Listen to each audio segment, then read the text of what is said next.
Hello and welcome to the Knockdown live event here at the HyperX Esports Arena at Luxor in Las Vegas, Nevada. We're so excited to have you all joining us today. I am Austin Champion, and this is my friend Clay Tito out here today to make sure that we are giving the best love that we can to the people who are coming out to play the fighting games. We got Super Smash Bros. Brawl. We have Tekken 7, we have Guilty Gear Strive going on live in the arena, man. How excited are you to be here with us today, Clay Tito? I'm pretty excited. It's been a really long time since I last commentated. I don't think I've ever commentated at ESA, but hopefully I can put on a good show for everyone that they enjoy. Man, we are excited to have you. No doubt there will be a great show coming up. The first match that we're going to be getting into is So Good Pop versus Nightwing, two very decorated veterans out here in the scene. So it's going to be a very exciting lineup that we have going. Over 60 fighters across the valley have come out today. We're looking into getting into that very shortly. But of course, we have a few things that we have to get into first, starting with how we're going to be running today's event, the format of our bout today. We are, of course, going to be doing a singles battle, 1 versus 1, and it will be a double elimination bracket. You will have another chance after you get knocked out to traverse through that loser's bracket and get a chance to still bracket reset and try to get a first place opportunity even if you get knocked out early in your run. We have the Vegas Smash rule set being run. We will be doing best of 3s until the winner's semis or the loser's quarters. Best of 5s begin in the winner's semis and loser's quarters. And like we said, once a player has been in the loser side of a bout 2 times, they will unfortunately be eliminated, but it is going to be very exciting nonetheless, no matter what we get into. We're going to be getting into the prize pool as well. Actually, we're going to get into the stages that you can be going with. Of course, the first picks will be Battlefield, Final Destination, Smashville, Pokemon Stadium 2, and Town and City. After that, your counter picks will be Kalos Pokemon League, Lilac Cruise, Yoshi's Story, and Small Battlefield. These are 3 stock bouts, 8 minutes long. Hazards will be off. Each person has 3 bans, and the stage clause will be on last. Miis are totally legal in these exchanges, and we know that in 12.0 those Miis got buffed. We might see some of the Miis come out, but nonetheless, we're gonna get into that prize pool that I was so excited to get into earlier. It's a $500 prize pool today. We're going to be, of course, giving $250 to that first place participant that also gets a GG Power Crate that you might have seen in the opening of the broadcast. We're going to be getting, of course, the rest to the remaining people there, 2nd, 3rd, 4th, all great prizes to walk home with. But that first place prize with the GG Power Crate, as well as that $250, cannot go without mention. Shout out to 86 Gaming for sponsoring the prize pool. A very exciting event we have lined up. But we're going to be getting into that game with So Good Pop and Nightwing very shortly. I know it's that round 3 already. The battle has been getting deep into this run. I've seen a lot of already pocket picks being warmed up. I've seen Mewtwo's, Pits, and of course a lot of meta stuff. What characters are you looking forward to seeing today? Today I'm looking forward to seeing a Wii Fit trainer, So Good Pop, that's coming up right now. He has a lot of stuff to show for Wii Fit trainer. He's one of the best in the world, I believe. He's from Ohio, but he's super leveled up. He's an amazing player, and I want him to really play at his full potential and really show off what he can do with Wii Fit training. Right, last time we got to see So Good Pop, he was not leaning to the most casual things that you can do with that Wii Fit trainer sitting at the ledge with the volleyball. It was actually going very deep to get some crazy edge guards. So we'll see what So Good Pop has going on against Nightwing's Cloud that we're getting into this first game of Winners Round 3. Yeah, so Wii Fit trainer and Cloud, this matchup can come off as pretty weird because you would think that with Cloud's big sword, Wii Fit trainer would have a really tough time struggling to get in. But with deep breathing, it's actually a buff that increases her movement speed, gives her tons of damage, and her hitboxes are huge. So you have to be really careful about how you approach Wii Fit trainer. Yes, a buff all around, and you also get a bit more weight to survive some of those crazy, explosive Cloud combos that can come through. But we see a very even exchange, as well as some cheeky regeneration of the health coming up from So Good Pop, but eating a crazy quick check from Nightwing to solidify That's that an up smash out of shield. The up smash out of shield kills really early. It was actually a recent buff, probably about 3 buff patches ago, and it kills significantly earlier. It comes out much faster. Yeah, very glitch to get that stock off. We'll see if the limit is being able to be used, but So Good Pop, very good at making sure that a lead is not run away with by Cloud. He's hanging on the ledge. He doesn't want to get approached on too easily. Quick 25%. The fully charged projectile that Wii Fit Trainer has is super strong. You have to be really careful. Also heals him a little bit. Really getting close on shield there to get out of that situation, but exchanging very well. We see the use of the sun salutation. We see the nice spacing that's coming out from So Good Pop to make sure that Cloud is getting checked at every single approach. Unfortunately, not being able to rack up the damage that a Cloud would usually like to see in these early percent exchanges, but just like that, see So Good Pop running away with a really cheeky combo, and then down tilt, hitting under the ledge is one of the best moves to hit under the ledge. It looks like it points up, but it actually hits below. And it comes out super fast, and it's one of the strongest moves, especially if she has deep breathing on. You have to be super careful. Insane knockback, really good timing on those frames there. Make sure that down tilt takes the lead very confidently now from So Good Pop. Also using the volleyball to get a nice hop over Nightwing as he tries to approach and continues to rack up a lot of percentage on this final stock, looking to possibly end it with the volleyball.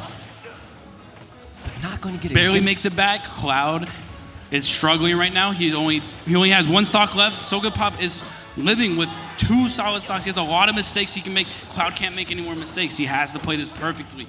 So Good Pop, but he doesn't need to approach. He's going to hang on ledge, throw volleyball, wait for a good opportunity to get up, and try and punish. Using that ledge as such a great offensive and defensive tool with the sun salutation ready, and just like that, forward air is going to kill. Deep breathing, it normally doesn't kill as early, but So Good Pop loves to fish for your jumps, and then when you have deep breathing, it kills super early, super early. Every move she has, if she has deep breathing on, I highly recommend you just camp it out. You don't want anything to do with it. You want to be as far away as possible. Very similar conditions for winning for both of these characters. Limit fully charged on Cloud, make sure you're not in the range. But I feel like for the Wii Fit Trainer, having that aura a lot more easily accessible, also being able to have a bit more weight on the character model when you have it, makes it that if both of them are charged up to the brim, they both have their Kaioken engage, Wii Fit most likely will come out more ahead in most situations due to the buffs. Yeah. The difference between Cloud and Wii Fit Trainer's down Bs is that Cloud's, his does last for 50 seconds, but it only buffs one move. You can and then you can just recognize those situations and work around it. Wii Fit Trainer, it buffs all her moves, so you can't just work around it. You have to avoid the character altogether if you don't want to die significantly early or take a really fat combo. So you have to be really smart on how you do things. With Cloud, you can slide your way through, you can slither your way in. But yeah, and there's not much of a speed discrepancy. Of course, Cloud is one of the fastest characters in the roster, but with the quick little hops we've seen with the volleyball and being able to read out some of those approach options that Cloud has, the spacing is easy to attain in So Good Pop's favor. So we'll see what happens as we get into this second game of the winners round 3 between these two. We're still getting a bit of a check. It looks like now the stage is selected. They've fully done the ban phase, and we probably will see a very similar matchup between what we've seen previously between these two. Yeah, I'm not sure what stage that you've been to, but I know Wii Fit Trainer, she loves FD. So Good Pop specifically doesn't like FD because he can't see from the background. So hopefully they went to a stage that's similar to it. Town and City. Town and City is also considered just like another FD essentially. So Good Pop probably has no problem going back to one of these stages. The platforms could be annoying if you're trying to find some nice volleyball angles, but we see So Good Pop does not rely on that volleyball much more than for movement and insane capitalization in the edge guard when he knows what's going to happen. He knows how he can follow up. He knows he's going to get that stock advantage when he's going to use that at the ledge. So we'll see what's going on here. Already starting off very even, but a nice side special with the full limit break on Nightwing. Gets a nice chunk of damage on So Good Pop. Yeah, he let it go really early to specifically mix it up. He knew he wouldn't have enough time to do damage and then kill.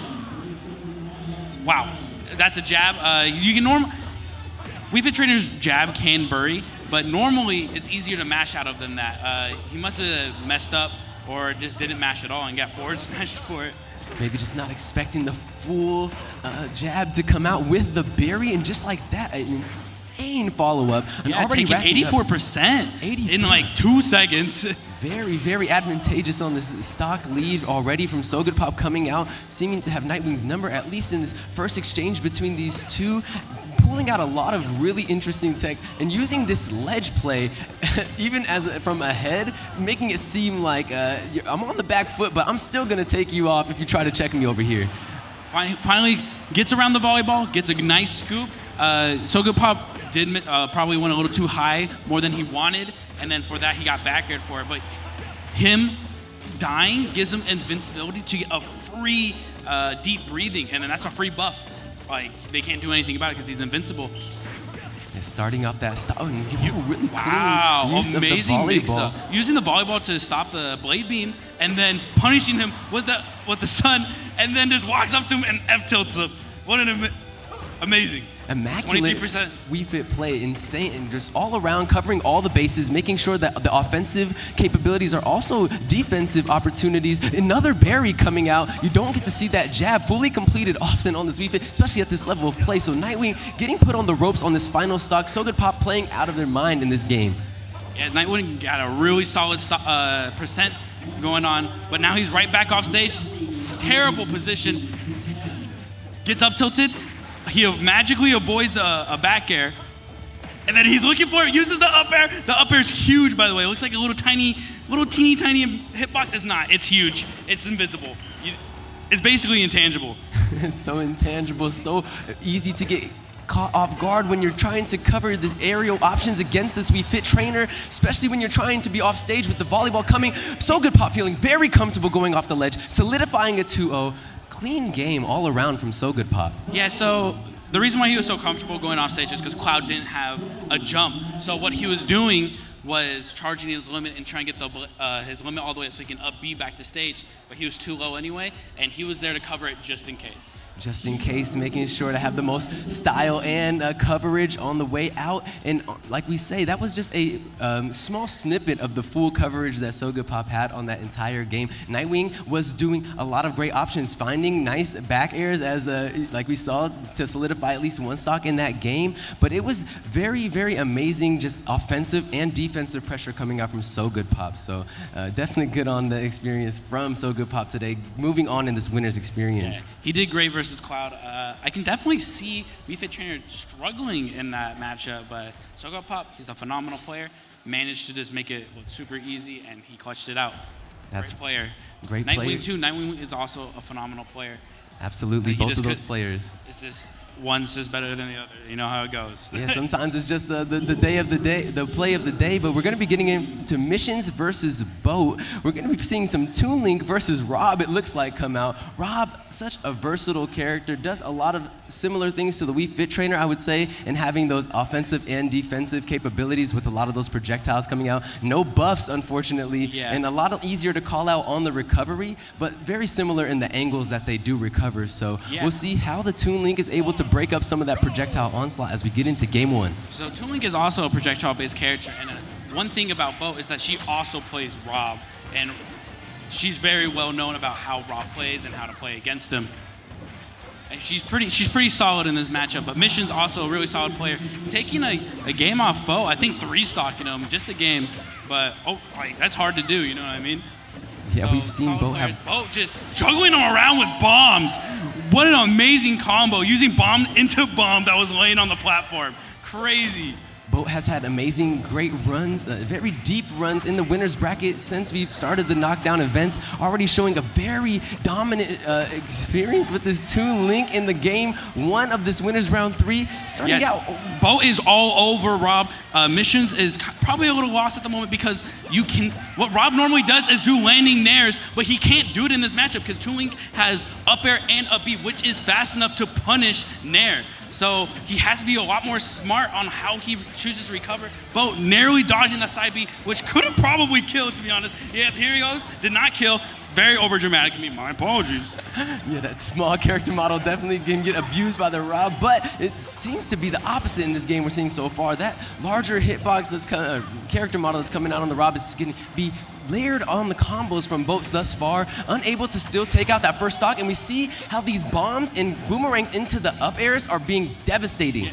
Boat has been amazing at using bomb usage lately. I think is one of her best projectiles, as not just as a character, but as a player too. I was playing her earlier today, and her bomb play has been leveling up so hard deciding not to mash to live the down throw.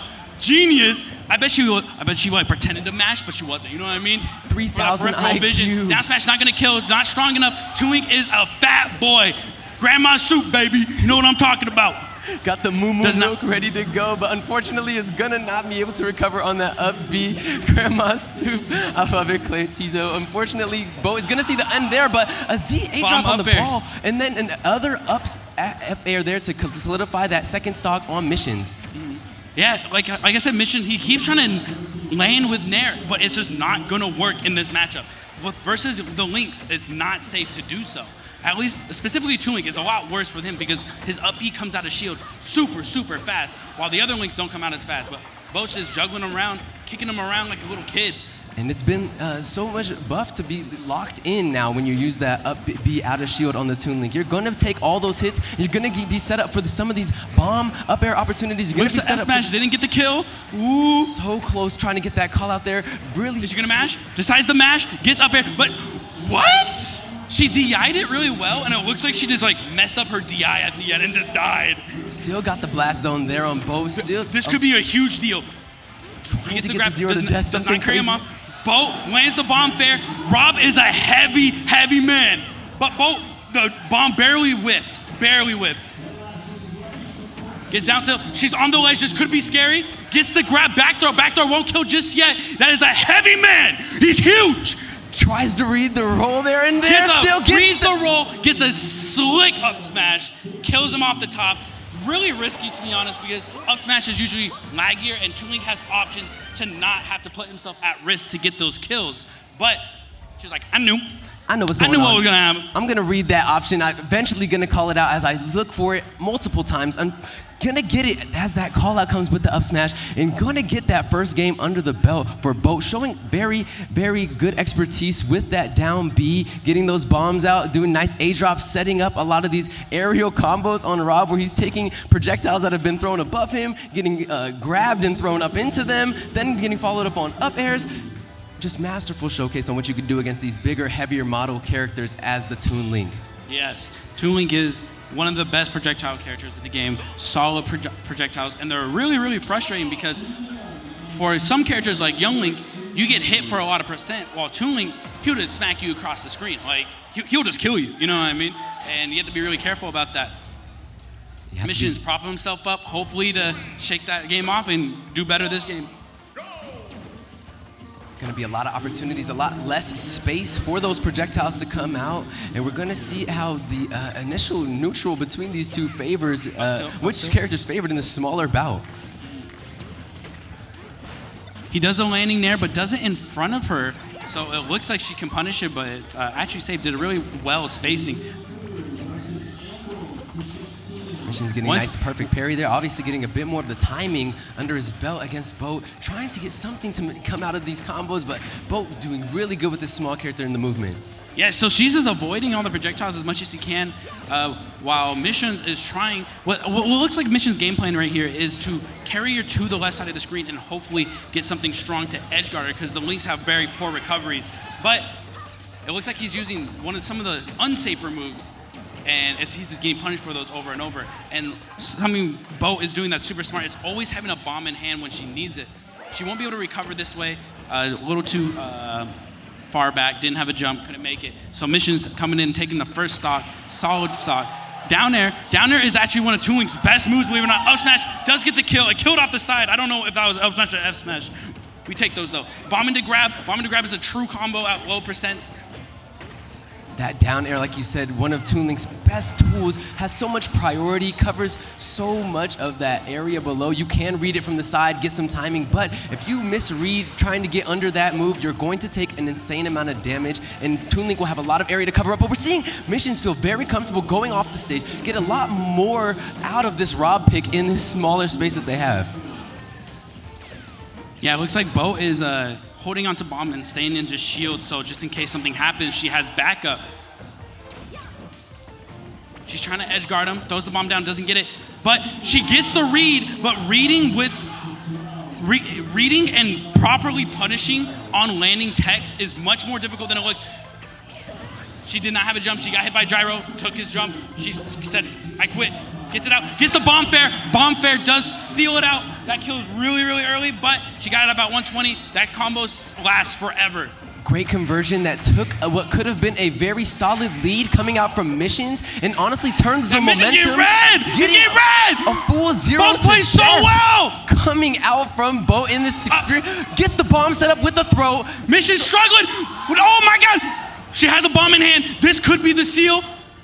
What was that? Oh, no, that was Bay! That was huge brain, actually. Up B does not kill. He has been on ledge the entire game. This could be a big deal for Missions, but he drops the combo. Get a nice stabilization there out of Bo. See what happens as 158, 165 already now ticking onto Missions. 51%, 59 also racking up onto Bo is not laughable. We can't see something coming out with the She's dead. She's dead. The turnaround from Missions, really insane turnaround coming out from Missions there. That's one of the things that people despise about Rob is that he has some of the best boxing and some of the best projectiles in the game. So something as simple as hitting her 4 times, maybe 5, and gets 1 solid read on ledge. That's all that was needed to kill her. And Toonli's a light character. He's not no heavy fat man, you know what I mean? Right. He dies relatively early. And then adding the fact that Rob had 150 rage, she was done. It's curtains for her. Very big done in that experience. The insane game coming out from Missions. Don't forget, he was leading the tempo of that first game very much so. The second game very much. Boat happened to be stealing it from his hands with some really, really 5-head gameplay coming out. But Missions able to solidify it, able to take what was almost a game stolen from him back from Boat, and we'll see them now in this game 3 of the winners round 3. We'll see what happens because that last game was absolutely pog. It looks like she's playing a lot better right now. This is Boat's counter pick. She loves Battlefield, one of her favorite stages. I'm not positive on how Rob does on this stage, but I would assume he does pretty well as well. Like it was showing, Missions was sharking under the ledge with up tilt. That could be really scary. Gets the down air! Beautiful shot. I think Missions tried to up air, and the down air hit his hands. Missions getting a statement sent to him with that down air call out from Bo. That spike hitbox is not the longest, so it would have just done a little bit of a knockback maybe, but gets the full spike on it. Really clean as well to be over the stage because it's easy to SD as well. Yeah, Missions was trying to edge guard right there, get a kill, but he gets the side B. Normal get up on ledge is very scary versus Rob. Side B will kill you relatively early. Just like that, we're stabilized. This is the boxing I'm talking about. She tries to get the laning falling up air, but barely whiffs it so that she had to suffer the lag. Just an even exchange coming out in neutral now. Both contestants racking up small amounts of HP, trying to get the upper edge out of this second stock from the other player, but nothing getting converted yet. Right her jump. She's missing a jump at the moment, I believe. She air dodges on the stage, barely makes it, gets up attack to avoid the side B. Almost the long-lasting up air won't kill for a really long time, but a solid one will. Back air hitting real hard, almost killing even. Back air and almost getting called out with the down air just after that. Down throw. Will she mash? Chooses not to mash. Huge brain. Down tilt, side B. That's going to be a kill. Just like she air dodged into the back hit of side B. Side B's huge. Got to watch out for it at all costs. Back air. The frame data is so long on that move, specifically on that small character. Ooh! You're gonna get reads her get up. Up B kills, and it's super fast. Oh my God. Such a quick response from Bo again to even out this game. We see it 1-to-1 as well. Oh no! What a heartbreaker. Missions clutching it out. He was doing that all game, and it finally hit when it mattered. And that's just how it is. We saw Missions clutching it hard. We saw Missions take the momentum back in his hands multiple times against Bo, who was honestly playing out of her mind, had so many options, combos, things lined up, but just like that, what we said was a very explosive series seems to just be disappearing in the wind. Wow. Yeah, that's one of the Lynx's bigger weaknesses. They have very exploitable recoveries, and sometimes it's as simple as just throwing out a big hitbox on the ledge and hoping it hits, and that's what it is. That's what fighting games is. It's all a guessing game, and if you get the right guess, You win. We You win. saw those big slugs start to line up from missions. We saw the back air and the almost call out on that down air start to come out. But we see it matter most in that last stock. So props to missions for pulling that out. Also props to Boat for making that a very hype, competitive match. We'll see what comes from the losers run from Boat. Of course, it will be very strong. But we're going to be getting into Waldo versus Edgar coming up in this round 4. It's going to be, of course, no doubt an exciting bout between these two. Already see them, of course, at stage select, talking with the tournament official, figuring out what stages they want to ban out. So Waldo's not a new player, but he's up and coming. He's been a phenomenal Zelda as of late, and he's been getting amazing results. And well, for Edgar, he is a longtime veteran. I know that for sure. He's been playing at least since Smash 4 at minimum, and he was PR for Ultimate for multiple seasons. But during quarantine, he's just kind of vanished because, COVID-19 and all. But now feeling comfortable to bring it to the HyperX Esports Right. Arena, bring it live, try to get a chance at that $250 cash prize and the GG Power Crate that awaits first place. So we're getting into Fighter Select. We're seeing what's going on. Like you said, there has been, of course, Zelda being picked a lot by Waldo, but this roster is expanding. Buffs are happening. We do see what looks to be a Palutena-Zelda matchup. So this is going to be a super hype match. Edgar was known for taking sets off Ven on multiple occasions. So we'll see how hard the level up between the two have been. Did Edgar fall off during quarantine, or did Waldo just get amazing? In this game, we find out. We find out here in Game 1, winners round 4. FD will be the stage of choice. We'll have a lot of use of that Phantom coming out from Waldo, get a lot of use with that space and get to charge that up. But Palutena, no stranger to using that zone. Did you say put in my other? Already some nice Phantom charges and some checks in neutral coming out from both players. Already Edgar trying to get cheeky back airs to get some really explosive damage as well as some side specials. That down tilt, we cannot forget the Palutena tilts are just so devastating whenever you're sitting on the ledge.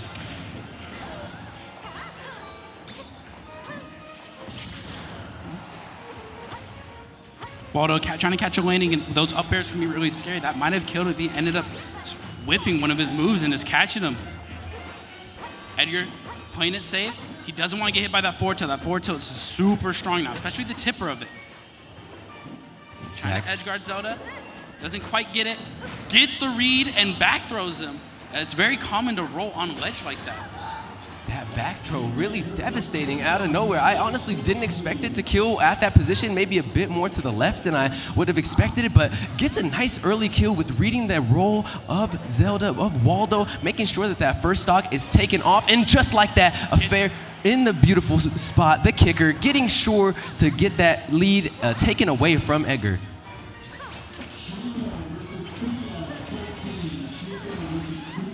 Getting a strong combo right here.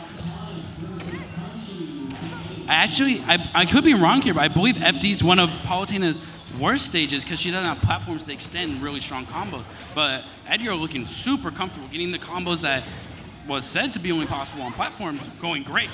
But the up B out of shield does not going to kill just yet. Solid move though. Always nice Playing to throw it out and right make now, sure. Sends out the knight. Neutral B's the neutral B. Battle of the neutral Bs. We see both of them going to do whatever they can to get this edge on this final stock. Catches his landing with dash attack. Ooh, drop shield F smash. Palutena has one of the strongest F smash in the game. Like, she has to, bro. It got buffed recently as well. On 12.0, it is a buffed F smash, at least on the knockback side. Yeah, also her down smash, it is super strong. It'll kill you at like 80 across the screen. Gets that combo, back air to finish it off. Sends her off stage. He has a very solidified lead. All he really has to do is just keep punishing her mistakes, and that's what Zelda's all about. She does not have a lot of room to not make mistakes. The character has lots of, I don't want to say problems, but very exploitable issues. Edgar definitely showing those exploitable issues and showing that he's getting the read out of this, Waldo on this second stock, still sitting very comfortably at 114 as already putting the ropes onto Waldo, and with the dash attack tries to get the kill, but the back air will be what solidifies it. It will definitely be what secures it. Edgar looking like he's never forgot the matchup in his life. Like, he's been doing this every day on quarantine, you know what I mean? Making it look simple. Those level 9 computers have had it. They're over it. They do not want to see any more of this man, Edgar, warming up these combos. The training bag is tired, and just like that, gets to bring it to the stage live here at Knockdown. Really beautiful first game coming out from Edgar. We'll see what Waldo's response is on the Zelda. There was the space that was needed, but Edgar closed it very beautifully. So we'll see how Waldo gets a bit more distance to get that charge on the Phantom, to get a bit more of the maybe side special pressure of his own, to make sure that Edgar is the one seeing the blast zones and not him again. But with that first exchange already at 49 and a back throw to solidify off the rest of that damage, we see Edgar taking a very convincing lead now as the second game begins, calling out all the options and already getting to the 91% on another back throw to get Waldo to 102 stamina. Really, really clean 0 to 100 on Edgar at the opening of this winner's round for game 2.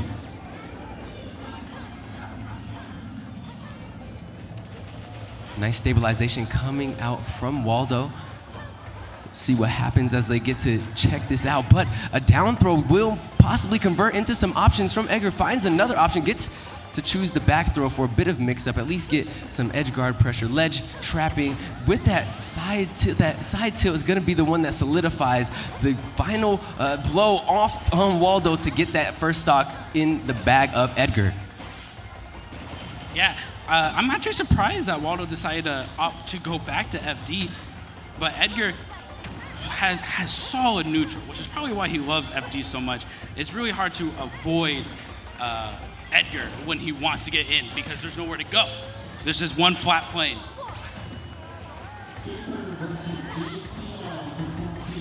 Ooh, Waldo whiffs a grab and he managed to get thrown off stage, but he comes back. Dude, he ran up and forward aired Palutena's F tilt. It's super laggy for sure, but I did not know that was possible. That was super good and very strong recognition from Waldo. That's something that you don't know unless you played the matchup a million times. Very convincing punish coming out from Waldo there, bringing a bit of that momentum back in his favor as that game 2 was starting to get a bit too out of control for Edgar, was getting a lot of call-outs on all the things that mattered for Waldo without any response coming out from him. So Edgar's still trying to keep the pace, now sitting on the outer side of the ring, getting some phantom charges coming out from Waldo now. We see hopefully a bit more of those start to come out as the spacing is getting in the favor, but a dash attack is so punishing from this Palutena. Yeah, dash attack. Palutena's dash attack is one of the strongest, not one of the strongest moves, but it's relatively really strong and versatile. Like, you have a lot of situations, and especially good catching landings because it's invincible. Anytime that Phantom's getting charged and you're nearby, you can just lead with that dash attack. You know the priority. You know that Buckler is going to take care of you. And just like that, we see a very convincing lead begin to build from Edgar. Yeah, Edgar just playing this matchup like he knows it like the back of his hand. Every time the Knight comes out, he has a move coming out for it. He knew how laggy sending out Knight was and just rolled in down smash. And those are not fast moves. Those are very slow, strong moves. So the fact that he had that much time to do it is pretty exponential. That was a huge call out, a very, very solid and clean win coming out there from Edgar. Like you said, seemed to know the matchup like the back of his hand and played to all of the strengths of the Palutena. Broke up a lot of the early action that we saw Waldo try to build up and did it so in a convincing fashion. Well done. Very well done. Edgar played out of his mind, played it very, very well. We're going to be getting into Yume versus Quillen on the next part of this round 4. Both of them going to be, of course, doing what they can to get their first win here on the Knockdown Live event that we're running.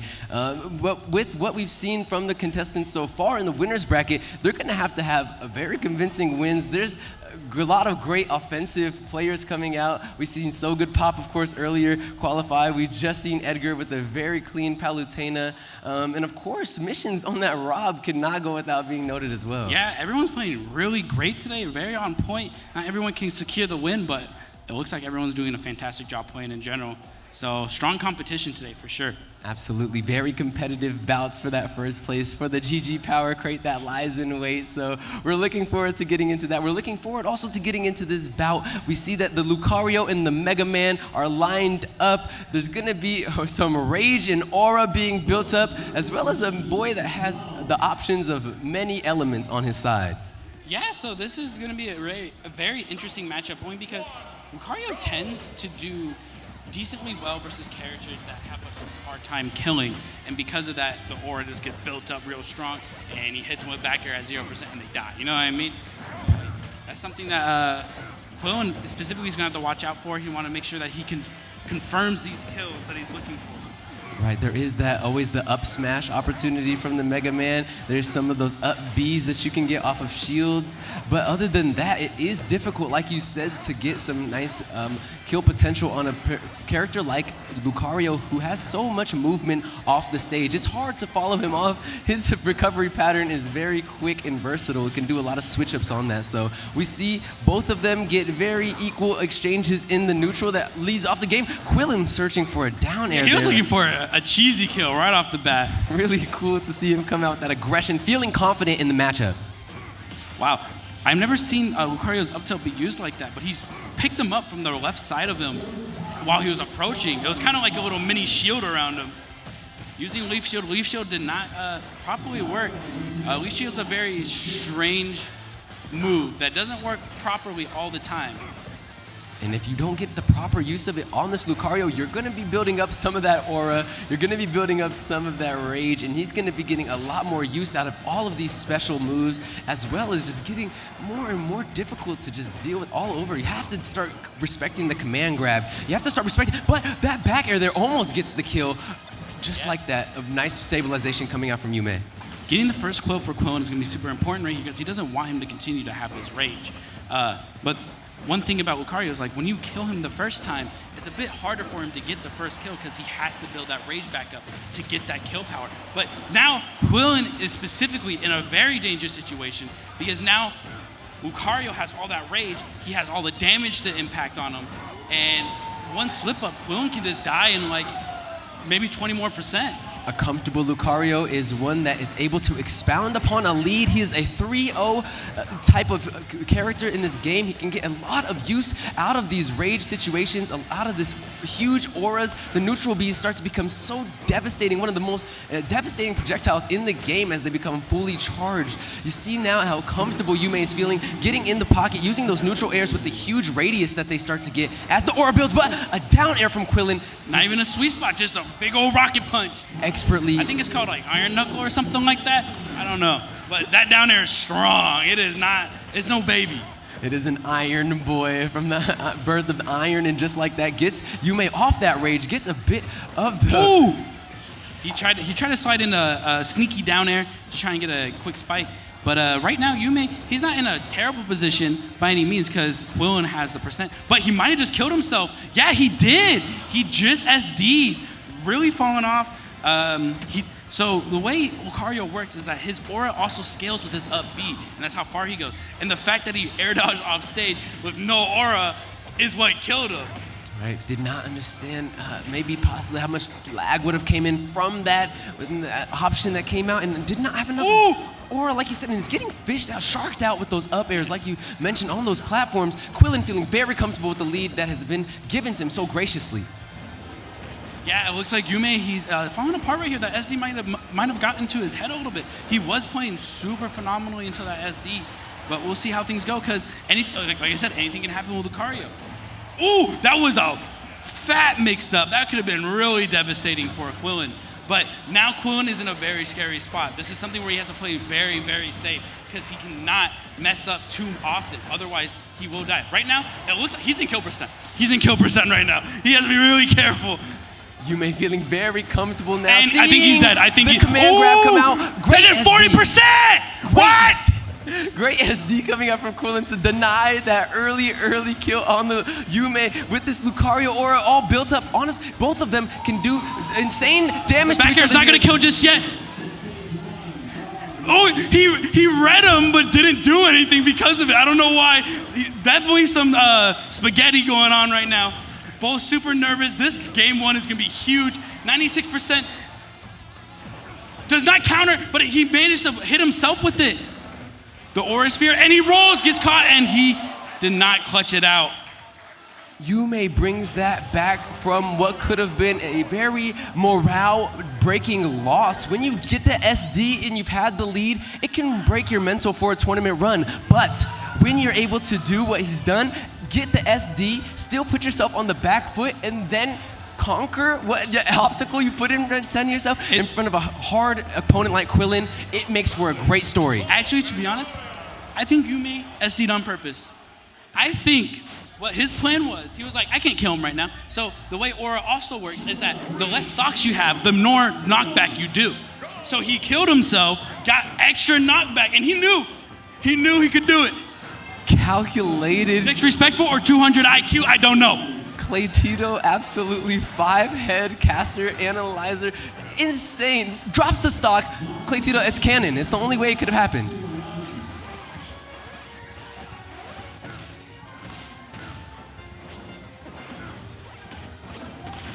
Looks like Quillen's having a hard time getting into the center stage.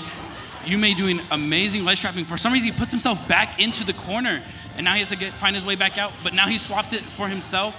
Uses Leaf Shield to push him off. Throws him off the stage. Does a fully charged F smash, even though he had a perfectly fine double jump to go around it. Yume feeling confident with his slowly F charging smashes. up that Aura Sphere, so it gets real nice and tasty for when he's at the higher percents. He can also use the combo if he lands it while charging. Yume feeling very comfortable with these nice early light taps of love coming out from Quillin. Wants to get that rage built up. Cheekily waits on the ledge there. Looking so awesome as that Lucario. Yume, unfortunately, catching a huge up smash there that will rack up 94, but like we say, we're looking for the aura. We're looking for these aura and side specials, all these specials to just be charged up. Already see the ledge trapping opportunities that you have with that Aura Sphere getting charged up.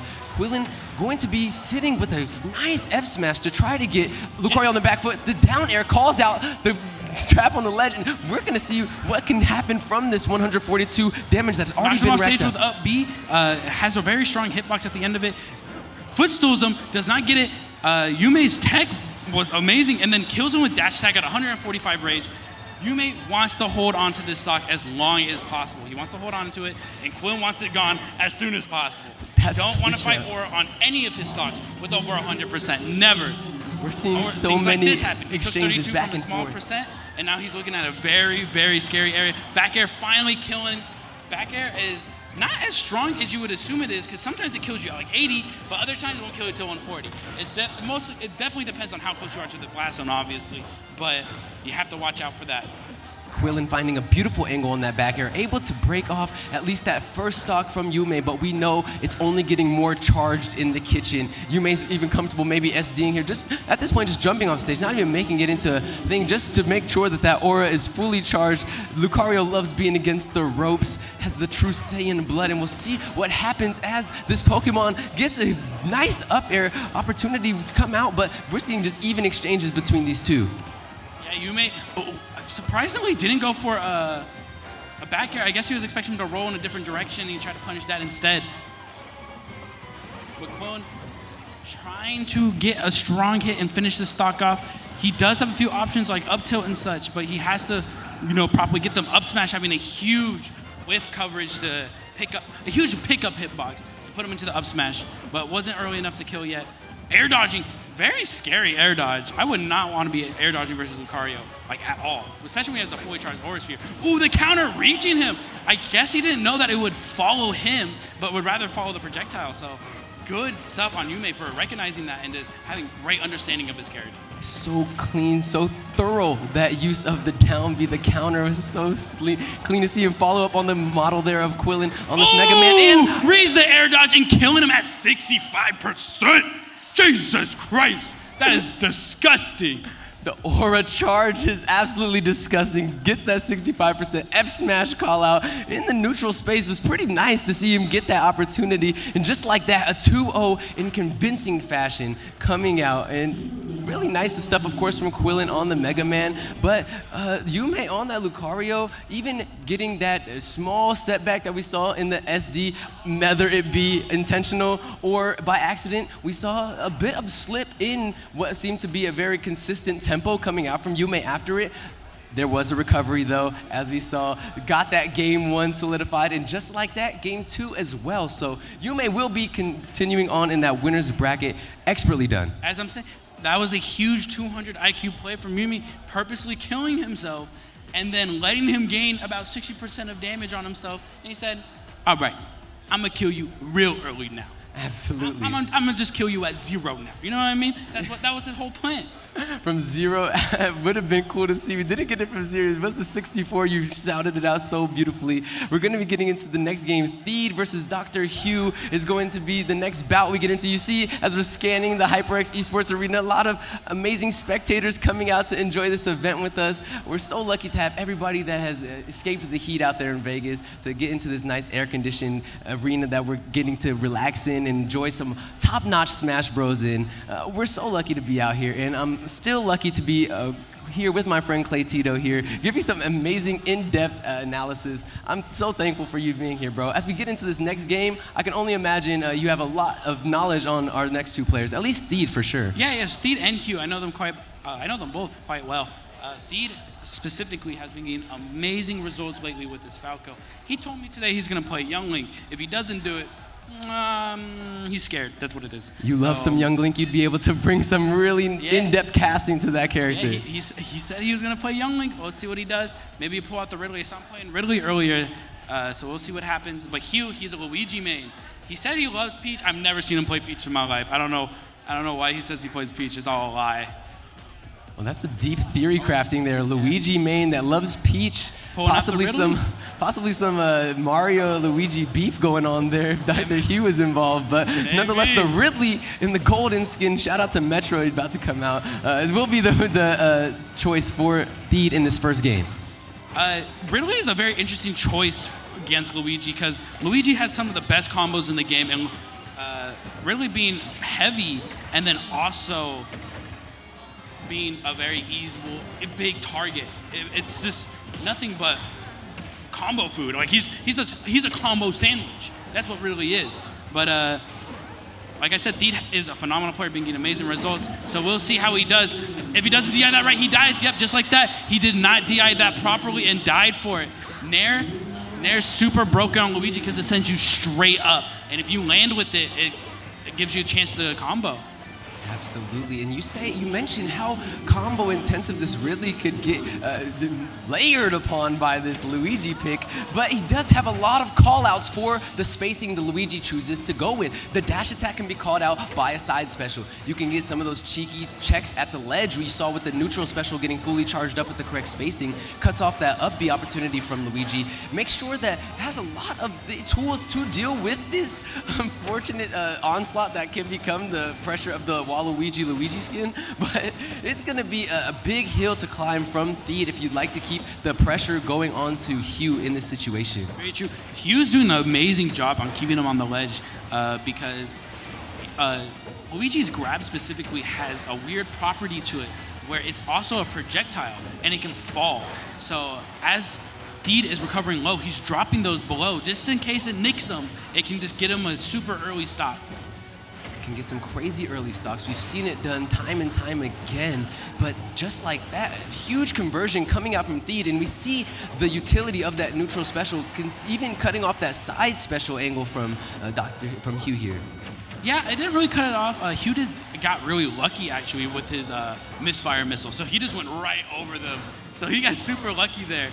Using the neutral special, if Luigi get hits by those neutral specials though, you're 100% correct, he's just gonna die. Did not have the mash to get out of the side B from Ridley. You have to mash out of that, you have to be phenomenal at it. You have to be ready at all times too, especially at kill percents. But that's gonna kill. The Nair up down B, tried and true, especially versus Ridley. Second verse, same as the first. We see the second stock drop for Theed in a very even exchange between these two. Hugh is going to have a bit of trouble now. He gets to grab this, could be a 0 to death. He gets the up B, and he's dead. Just that simple. That's what I was saying. Ridley, so normally in most characters, The 0 to death does not work when you're past a specific threshold. But since really is a fat boy and he's heavy, he just gets hit by it regardless of what percent he's at. It's not like, of course, it won't work around like 20 to 30, but 12, that's normally the threshold where it ends. And Theed did not have the SDI, and even if he did, he was going to get hit by it regardless because he's so big. The big-bodied fish eats the bait, gets that down throw, gets all the combo potential that the Luigi has. Dr. Hughes showing that those combos are tried and true. You cannot eat a 12% grab from him and get a very clean game 1 win off that 0 to death. Yeah. It was just one simple mistake, and he died for it. That's simple as that. Theed switching to Falco. Don't know why he's not going Young Link. Very strange. He said he was going to go Young Link. Don't know what happened. But Theed throwing out his main right now. He wants to get home this W. Does a fair drag down and does up tilt, but Luigi's down B is a combo breaker because it's invincible frame 1. So he's just able to break out that combo, no problem. Invincible frame 1, when you say it like that, it sounds just absolutely OP. Chasing him off stage with forward air, so he had to retreat, otherwise he would die, and then does a rising nair and sucks him in with his win box. Theed so clean, following off with that the win box, going down all the way with the side B, covering all those opportunities, also getting to break up these misfire opportunities now from the Luigi with these expertly placed shots. Yeah, it looks like Theed is just kind of in his head right now. Hugh not too sure what to do versus Falco, because Falco does an amazing job at anti-airing and such, so he can't really use his aerials to jump in and stop him. Gets a nice roll weed, back airs him, kills him at 80%. Hugh having slightly bad DI, wasn't too great, why he died so relatively early. Maybe just not expecting the pressure that's coming out right now from Theed. Theed feeling very comfortable as extending the lead now. Already 2 stocks and only sitting at 98%. So of course Luigi we know can kill, but now is gonna have a lot harder time setting up those nice throw combos with this Falco that has a lot more movement and a lot smaller of a body to try to set up on. Yeah, he's pressuring him off the stage. I think he's going for a down air. Yeah, he's going for a down air. Yeah, I've never seen such a more obvious down there, but Luigi couldn't do anything about it. He only has one up B. It goes straight up. He knew where he was going to be. I think he 2-framed him, which is insane, by the way. 2-framing essentially means when you're on ledge, you have 2 frames of vulnerability before you're invulnerable. So he got him within those 2 frames, which is really hard to do. But with Luigi having such a linear recovery, you just cover his space before he grabs it, and when he grabs it, he's nothing he can do. He grabbed the ledge, he dies. Theed showing how much has been tried and true about these time that has been practiced on this fighter, making sure that Falco has a 3-0 and convincing lead on that game 2. And we're gonna see what the counter is from Hugh to try to cut down some of that pressure that's now been built up by Theed. Yeah, we'll see. Looks like he's pointing out the Peach. I said the first time I've ever seen him play Peach in tournament. This is huge news, everybody. All right, Theed coming in. Hugh has actually amazing combos with Peach and has relatively great movement with her as well. So we'll see how great this Peach can really pull out and see if he can secure the win. But Theed, wow!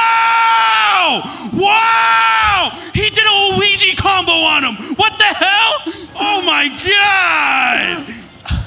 He did 2 up airs into reverse up air back air, killing out like 60%. Clay Tito, my man, filling the arena with your hype. Absolutely insane call out. So smooth to see from Theed coming out in this game. Really, really expertise and feeling he's dead. He did it too early. He just floats down. Theed's just embarrassing Hugh right now, looking like a chump. Oh my God. The drag down, Peach is too floaty. You don't get the drag down. He did get the landing hitbox, so it knocked him away. He didn't get the up tilt confirm off of it. Does another drag down, gets the landing hitbox again. Down air, doesn't quite secure it. He's looking for a fat combo. I know he is. He's trying to style. He's trying to style so hard. Gets the up tilt, down air, looking for another up tilt. Beats out the side B with back air. Big old booty. 2 big old booties. Do it again. Okay, no big booties. Looking to possibly get 2 3-0s on this Falco in this winners round 4 best of 3, even though falling on the Ridley. Theed showing the pressure that this Falco brings, eating a side special there from Hugh on this Peach. Is unfortunately going to be the big booty that you mentioned that takes it away. It kills. Gets the up tilt back air, not going to kill just yet. Really close though. He's going to go for a forward air, looking for him. Hugh barely makes it back with side B. They both side B together. It looks kind of cute, I'll be honest. Somebody take a picture. Let's get the laser. Ooh, no back air coming from him. They both expected hitbox to come out. Gets the back air. Can he keep him on ledge and edge guard him? Let's see. No, looks like D just breaks it out, breaks center stage, gets him off stage. They're both off stage now. Hugh playing really well right now. Misses the up air, gets a down throw back air. Side being on the stage, back into neutral. Gets the back air that will kill. Just a nice, raw reversal back air. That's all he needed. That's all had to be done. It was too high of a percent to live too many more moves. Too high of a percent and too high of a pressure from Theed in those final 2 games. They're coming out. Absolutely insane onslaught of pressure, almost getting a 6-0 in the past 2 games. Shout out to Hugh for breaking up some of that pressure and getting one of those games back, but Theed showed masterful use of all of Falco's options, cut off that Luigi at every turn, and then made the Peach, like you said, just feel out of comfort zone at all turns. There was no place where we could see Hugh get a stranglehold back on that match. Yeah, so the way it looked, to be honest, the matchup looked kind of weird.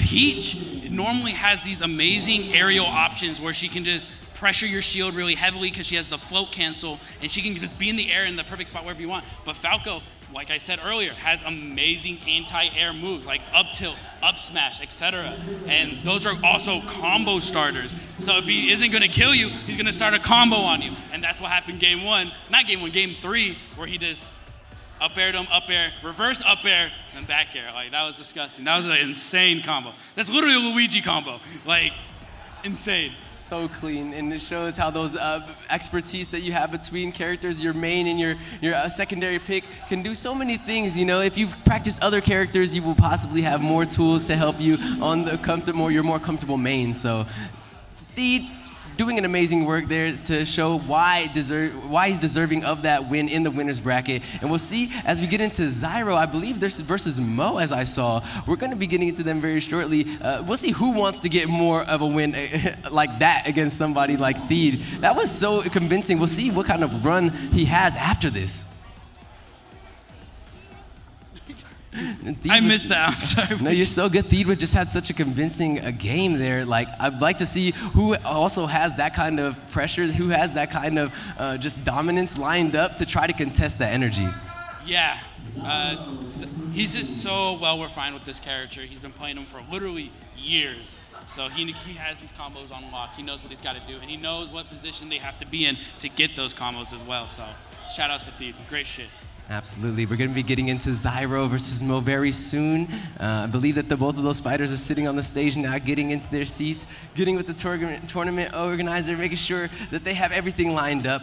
But I know that they have their eyes set on this $250 cash prize. We also have the losers bracket still going through. Remember, we saw Boat. I'm not sure what that bracket's looking like as we've transpired, but I hope to see a very deep run from the people that have made it there so far. Yeah, it looks like Boat's doing well right now. I see that she's playing at the moment, so hopefully she continues to do well. It looks like up next we have Edgar versus Zyro. Classic matchup, classic. So it was Edgar versus These two used to come to tournaments all the time before quarantine, so I'm really excited to see how they do together, because Zyro personally is a training partner of mine, and he is a phenomenal player. He recently picked up 2 new characters, Pyra and Mithra, so I wonder how he's going to do now, because we also have great Palutena practice here as well, and he does too. So we'll see how things go.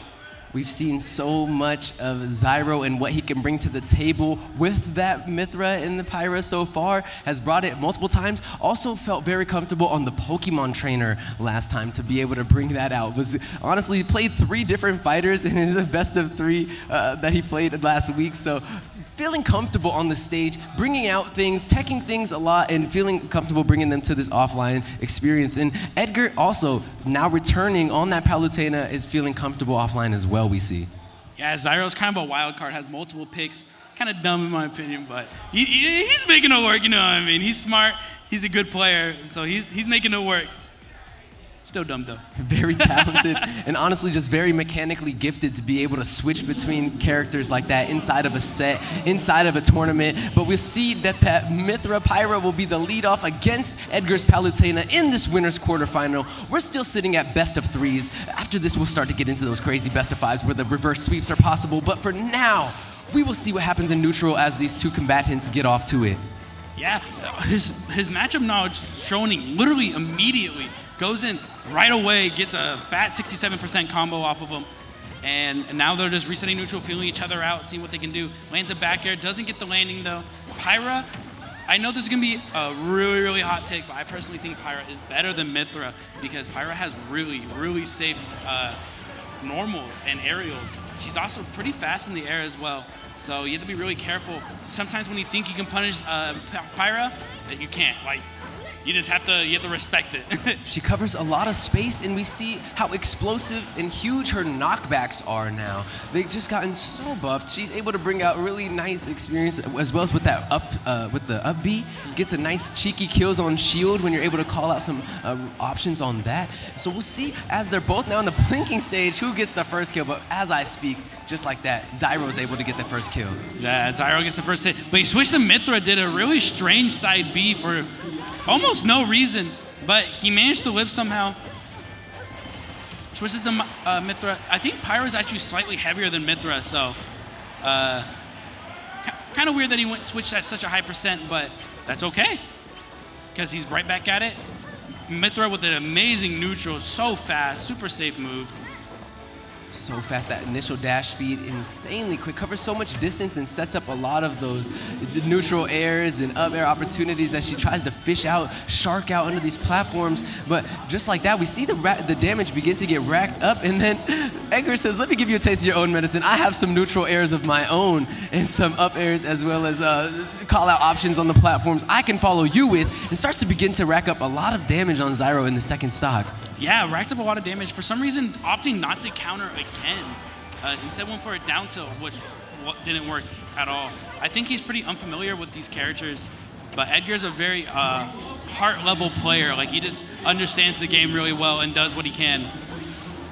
That durability and adaptability is what can make for a insane run here in winners, as Edgar's also been just somebody who's been off the map, like you said, on this tournament scene, at least for a moment. So we'll see if he's able to get that just surprise factor of him having so much expertise and comfortability on this Palutena that we haven't seen for a while back. Wow! Zyro! This is the most wild, like I said, the wild card. This is the most wild card upbeat in the middle of nowhere, and he got hit for it.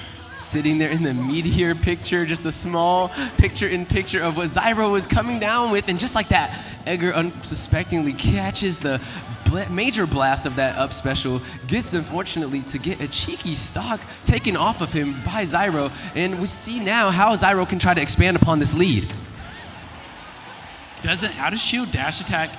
Doesn't get quite get the kill yet. He's sticking to Pyra because Pyra is a heavier character and just tons of damage, can kill relatively early. He can do something as simple as reading an air dodge and just killing. It can really just be that simple. Gets back thrown though. Unfortunate grab by Zyro. Just gets re-grabbed by Edgar.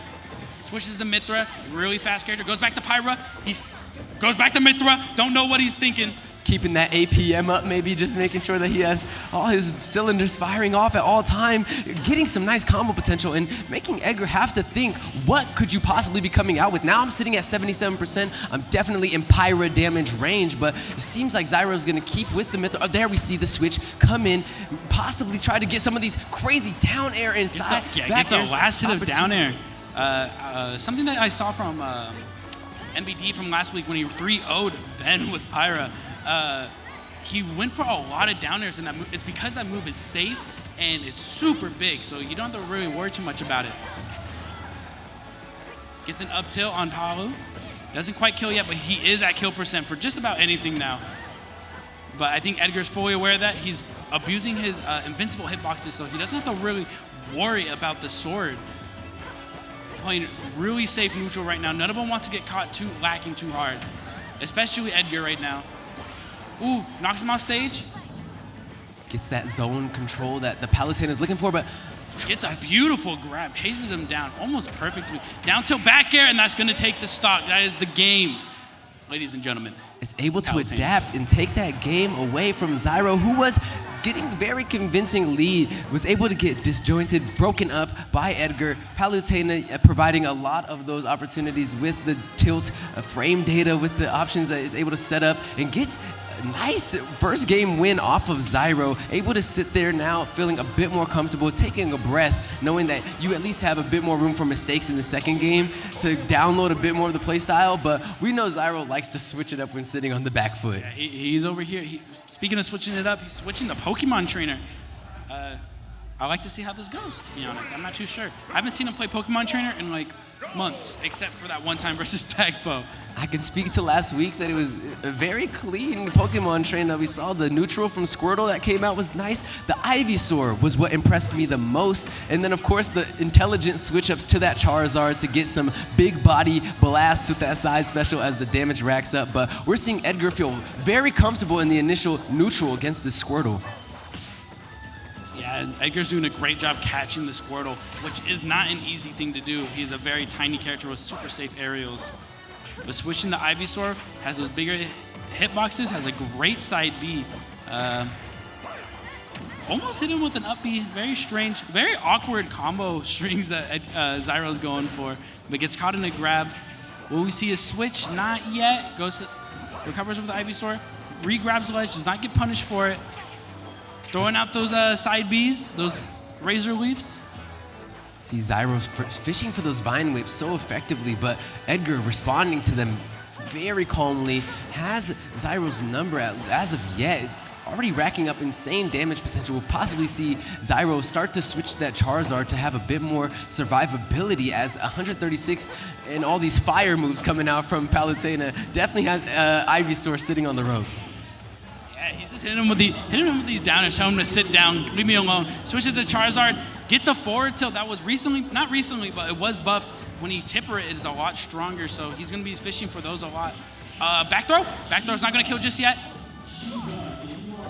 Ooh, for some reason opts not to grab and decides to get F-tilted.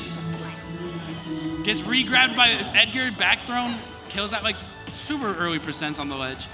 Pal basically has like a Ness back throw. Like, that thing's so strong.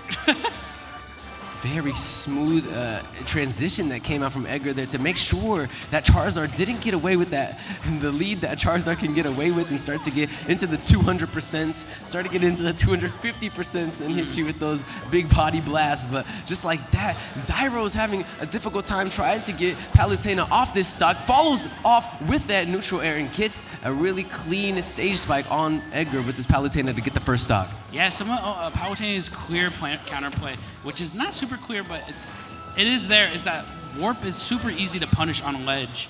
So he went off with a back air. I guess Edgar just missed the tech because of the multi-hit back air. And that's just what happened. Great stuff by Zyro. Ooh, does not get down smash. Lands with a nair. Very smart by Zyro. Keeping his space with back air and Razor Leaf.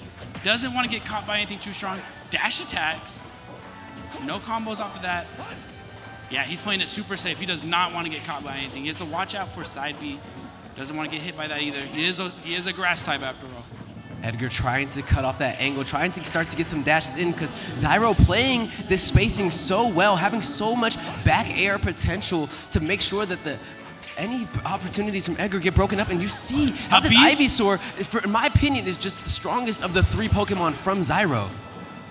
Yeah, Zyro has a great neutral with Ivysaur. Didn't get the downer that he was obviously looking for. Will he get it now? No, not yet. It does linger for quite a while, but not good enough. Ooh, still doesn't get it, but he was close.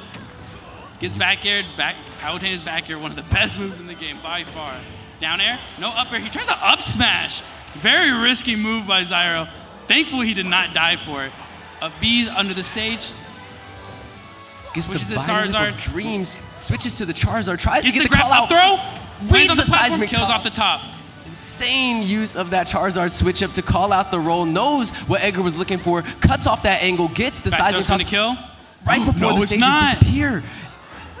Zyro's feeling comfortable now, 160, blinking, got the rage built up, but just like that, Edgar cuts off anything that Zyro was trying to build up there.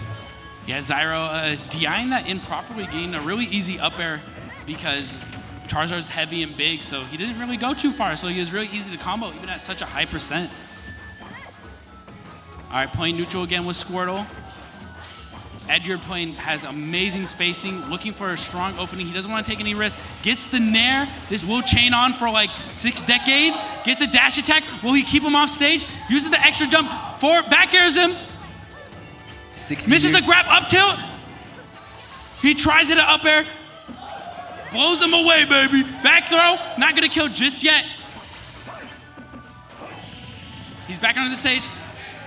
Zyro Now it's his turn to edge guard him. Tries to get that conversion on that combo there, but is not able to get it. He's able to stabilize, get the inside track on the stage now. Palutena with the nice recovery use of that upbeat to not go to ledge, not trap herself. Yo goes back to stabilize in the center of the stage and at least gets some time to breathe, but Zyro now again. Oh, gets it down there! What we've been looking for. He wasn't even near the ledge. What was that? He was like 6 years away from it. Hello? What a huge down air. I don't remember what they did in the patches, but they patched either the up air or down air to be a lot smaller. I think it was the down air, and it's still that big. That's crazy. Zyro showing he knows the limits even through what may be nerfs, maybe small adjustments to these characters, even as he goes between characters in the set, still showing how much expertise he has in knowing the limits of his characters, getting a very nice game 2 win there to make sure Edgar is the one having to choose now what seems to be Town and City in response to what just came out from the Pokemon trainer. Yeah, Zyro really pulling through with the Pokemon trainer. I'm not too sure if he's going to stay. Like I said, he's a wild card. He might just pull out his Rob. I don't know. I don't know what characters he has at this point. Looks like they're having a hard time just figuring out what stage they want to go to. Opting for a small battlefield, not a bad choice. Both good. Really good stage for Palu. Palu's best stage is Pokemon Stadium too, but small battlefield is just a smaller version of that, so probably just as good. Pokemon Stadium 2 perhaps not wanting to give the home court advantage to Zyro, who is fielding this Pokemon trainer, would be very comfortable in that scenario, but nonetheless, small battlefield will be where we take this winner's quarter final that's going to be now a 1-1 tie between Zyro and Edgar. They're back on the champions we saw in game 2. We're back on some Squirtle and Palutena action. Possibly see some Ivysaur come out early with how comfortable Zyro looks in neutral with it. Playing Squirtle in this neutral, playing a lot better than he was last time. Probably took him a little bit to get used to like how to play the characters, because he went from playing 2 characters to 3. So I just noticed he plays characters like that. That's kind of weird. The switch ups. Just avoiding getting sharked with down air. Just spamming it at this point. Doesn't get ledge trap, but gets thrown right back off stage. Does not confirm into the side B. Explosive flame. But keeping him edge guarded. He does get back into. Well, he did have the choice to get back to center stage, but he's just opting to down air him. I think what he's looking for is a down air up smash, it looks like, but he's not a high enough percent for that quite yet. Ooh, down throw up B. That is a very specific either. What the heck? Huge call out of the Nair there to deny that recovery option from the Palutena, making it so down air. difficult for Edgar to try to find the ledge.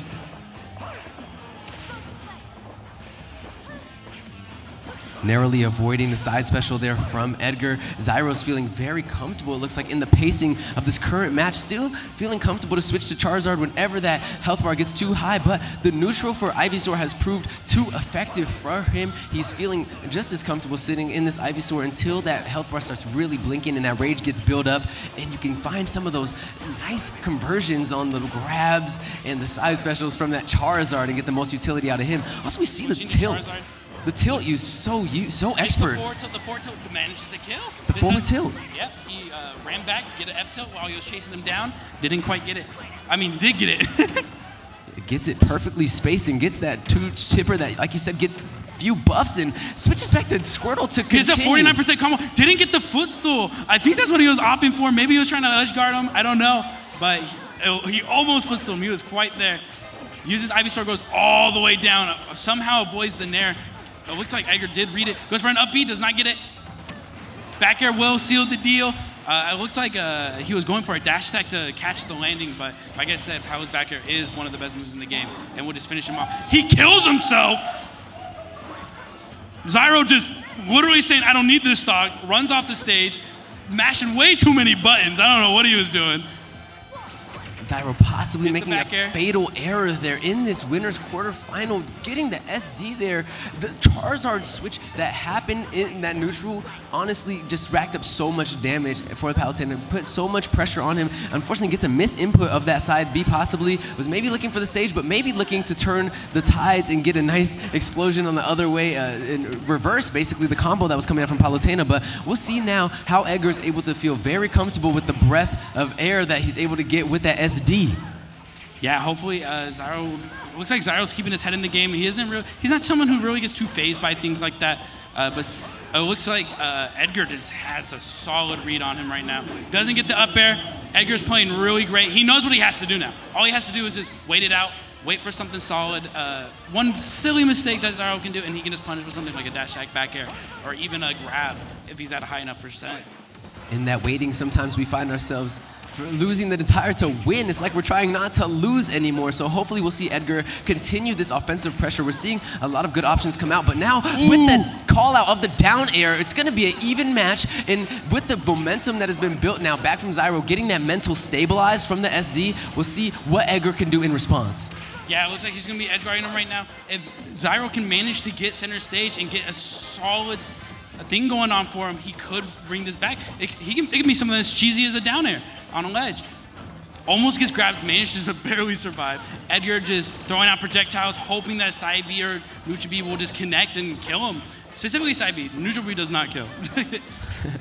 Neutral B will continue to rack up that rage and the damage that makes the Charizard even more devastating. And we're seeing Zyro have a great response to the small turtling that's coming out from Edgar. As Gets the dash attack, like I said, and just like that, he just had to wait for a small slip up.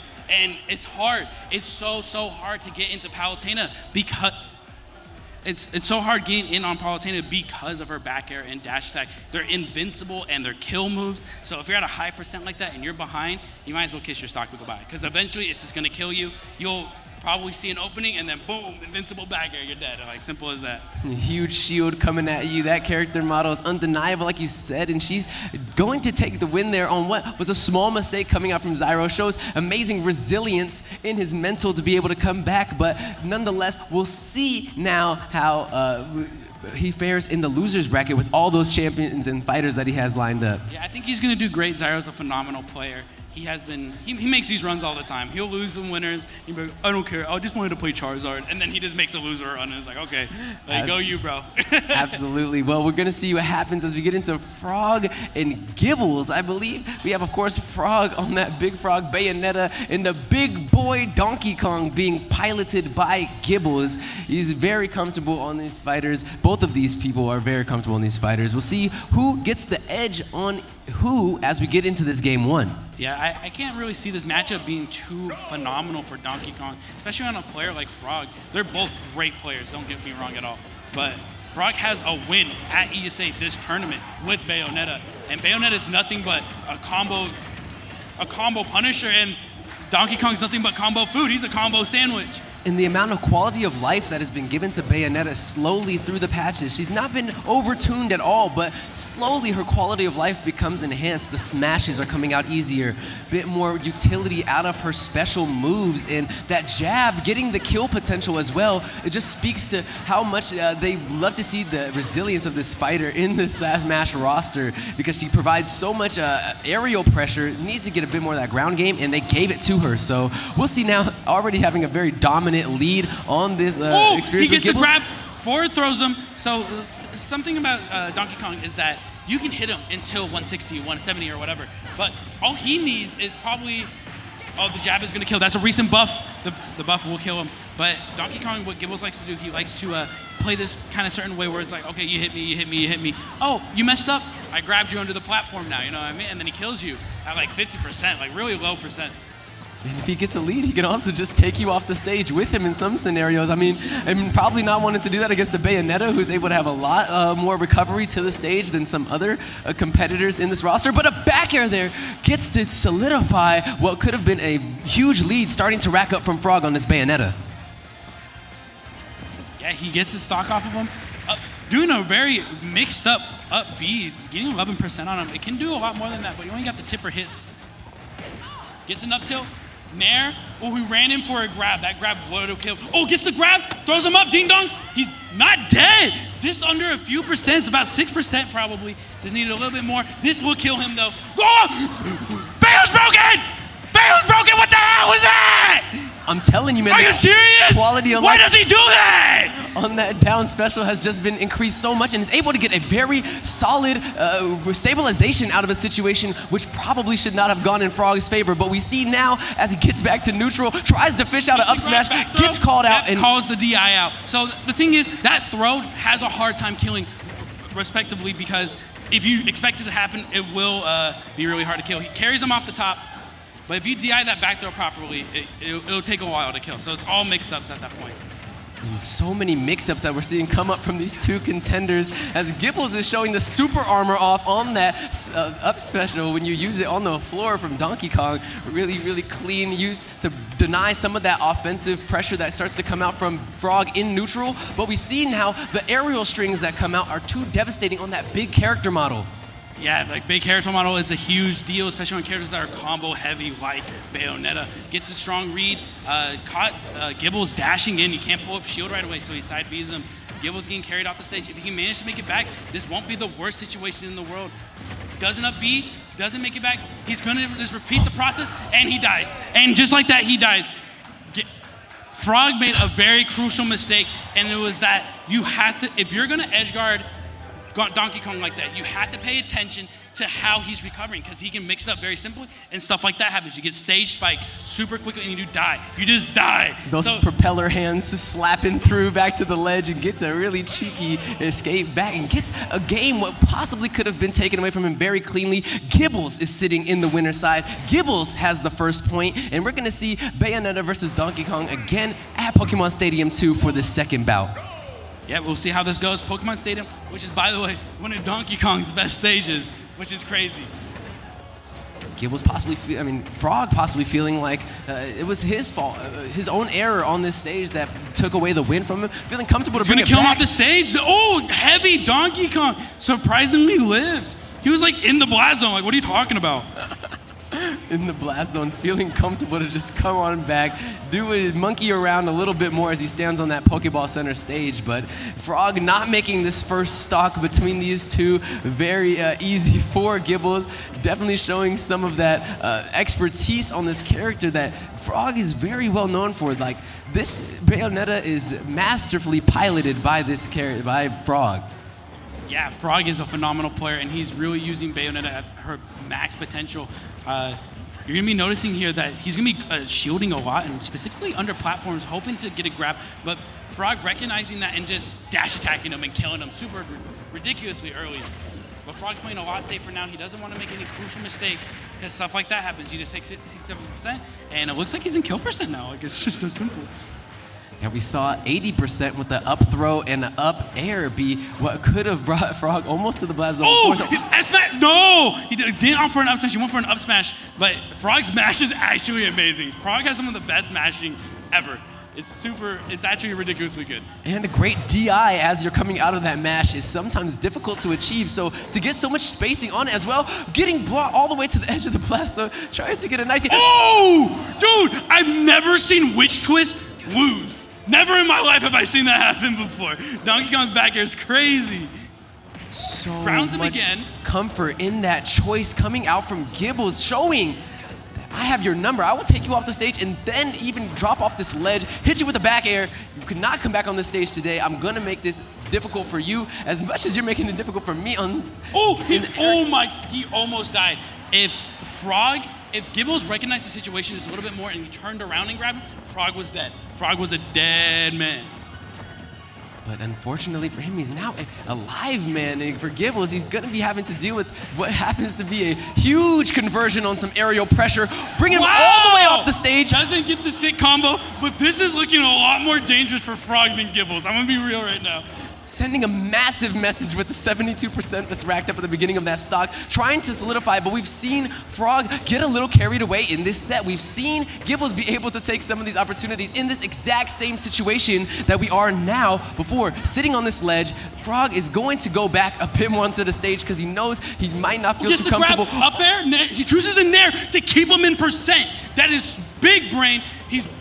I know exactly what he wants. He's going to turn around. He was looking for a grab. He's right under the platform. He's baiting it. He is fishing for it. Chooses not. I think he's at a percent now. He cannot get it. He tries to just raw kill him, but that's going to put him in a much more dangerous situation. Frog's up. The counter did not work out properly. Oh, gets it up there. One more hit, and then Frog is in losers. Gets a grab, throws him off stage. Huge Donkey Kong can make it! Donkey Kong can make it! Massive he has some of the best horizontal recovery in the game! He gets grabbed! He's still, oh my God, he's alive! He read it! No! Oh no! Narrowly surviving. Frog getting a very swift back air and clutching it out. Oh my God. I knew Frog almost threw. I told you he was in a dangerous situation. You never want to do those cheesy stocks on DK. Because like I said, DK thrives off of you messing up. All you need to do is mess up 3 to 4 times, and that's the game. That's literally the game. Don't mess up versus Donkey Kong, for the love of God. He keeps him in that percentage. He was looking for that combo you saw that he had potentially lined up. Unfortunately, gets it out of the reach and gets the end of what seems to be a very great back air call out from Frog on that rope. Already going to be a nice, like you're saying, an early lead for Gibbles in this first game, first stock of the game. Oh, that 3. could be death. Ding Dong barely survives. Just like 4 more percent, he was gone. Carrying him around. I don't think he's in ding dong percent anymore. I could be completely wrong. But he is going to die. Does not die off the top. Amazing SGI coming out of Gibbles. That's how you get out of Bayo combos. He's doing a lot riskier moves to try and just like quickly end stocks. But if he just takes his time and does some not so goofy stuff, I think you could just solidly beat Frog. Yeah, Gibbles showing that this is big body boy. Beautiful parry. Has options against what is going to be a lot of pressure from this Bayonetta, but that's both of them off the stage.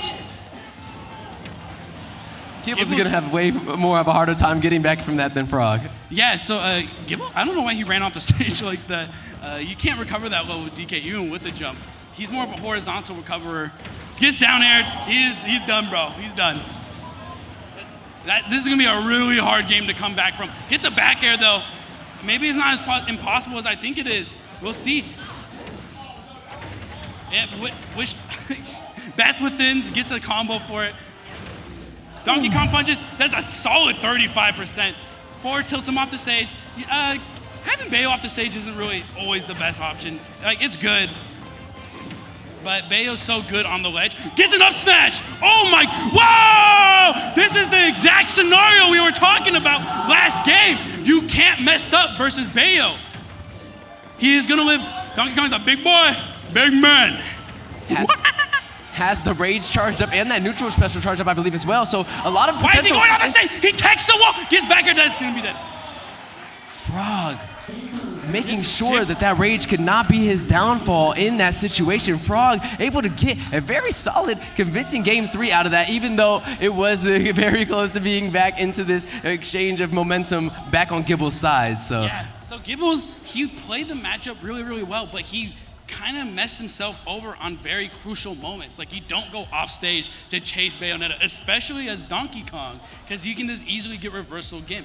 That's more of something you want to wait on the ledge and see what happens. You can get a really fat read and get an up smash, you know, but he opted to run off the stage, and that's what got him killed, not once, but twice. So this small, minor things that Gibbles could fix, and he can just do just as great, even win next time. Yeah, Gibbles showing so much with that Donkey Kong, feeling very comfortable and showing a lot of heart. We're going to be getting now into that winners quarterfinal between Thedium and So Good Pop. That's going to be insane between these two. Theed showed amazing expertise to that Falco. The Wii Fit trainer that came out from So Good Pop earlier in the broadcast was really just overpowering in the matchup. You saw how the deep breathing buffs were just so difficult to deal with. The sun salutations as coming off of ledge and all of the volleyball angles that were reached can be very difficult to deal with. So we'll see what kind of answers Theed has with that Falco or the other fighters that he has lined up today. Yeah, I think last time Theed did have the win over So Good Pop. I could be wrong. I don't quite remember it too well. But from what I know, these two either go back and forth or it's in Theed's favor for sure. But we'll see what happens. Both, again, phenomenal players. These are two players that are like on the come up. Like, this is probably one of the best Wii Fit trainers in the world and probably one of the best Falcos in the world right now.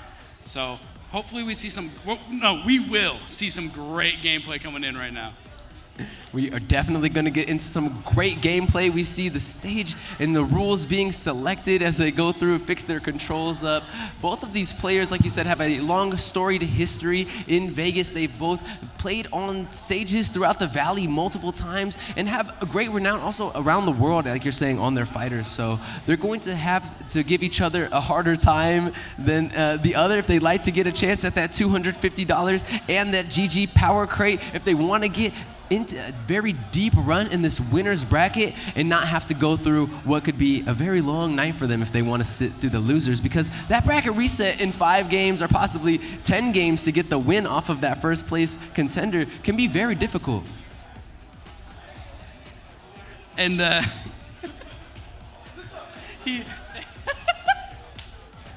just like that, we're gonna jump into game 1 between our two characters piloted by Theed and So Good Pop. We have the Falco and the Wii Fit trainer, just like we speculated. Yeah, here we go. Gets a jab right off the bat, but I think So Good Pop told me the other day that jab doesn't really confirm in anything. You have to read what's gonna happen. But Theed getting a fat combo going on right now. And just like that, the deep breathing starting to get a bit more of the pressure at least broken up from Theed, but he's feeling comfortable now, finding that timing, finding the window now with the weight difference and the small timing differences that come out from this Wii Fit trainer and racking up insane damage early in this stock. Yeah, Theed doing really great, doing these reversal back airs, doing great combos. I'm not sure if you know this, but I think this is actually a really bad matchup for Wii Fit Trainer, only because there's lots of moves that Falco can do on his shield that Wii Fit Trainer does not have the potential to hit. So like things like falling forward air on his shield can be really difficult to punish for him. Yeah, that down special to down tilt at the ledge absolutely was telling of this matchup. You see how much offensive and defensive capabilities are broken up and disjointed by Theed on this Falco. Using that down special so clean and perfect parries as well to just cut off all these projectiles and make more timings to read out. Starting to fish out for some really big slugs on the second stock, but So Good Pop able to get a nice down air to stabilize at least what could have been a huge pop-up opportunity from Theed.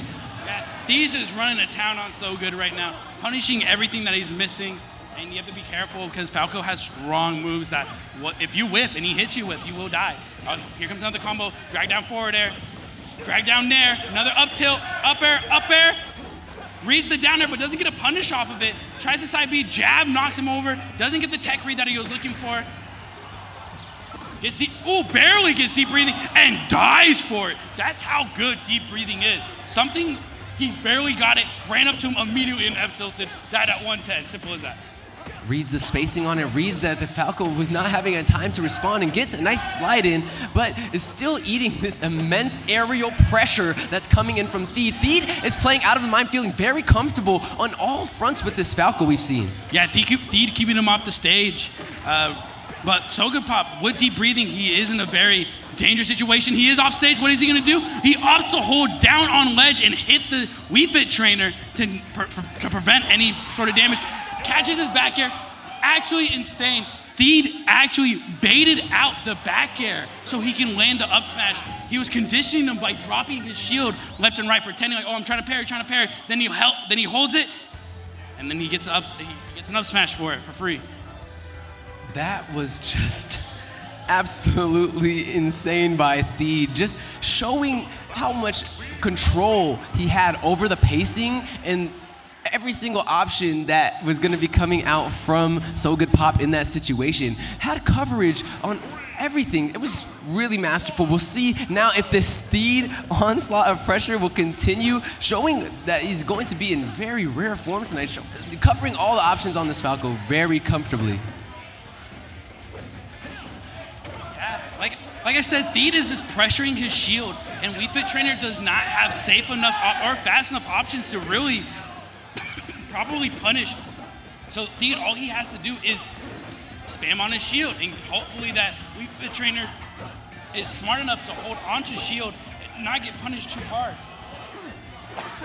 We'll see if he's going to be able to get off the shield instances, like you're saying, a bit safer. But for right now, we're just seeing how these options on these projectiles and recovery options that come out from So Good Pop are becoming very in against his favor. He's using his own tools that he wants to use to get more spacing and lift against him and cutting off these angles. Yeah, unfortunately for that first stock, So Good Pop did not DI properly, so he died really early to up air.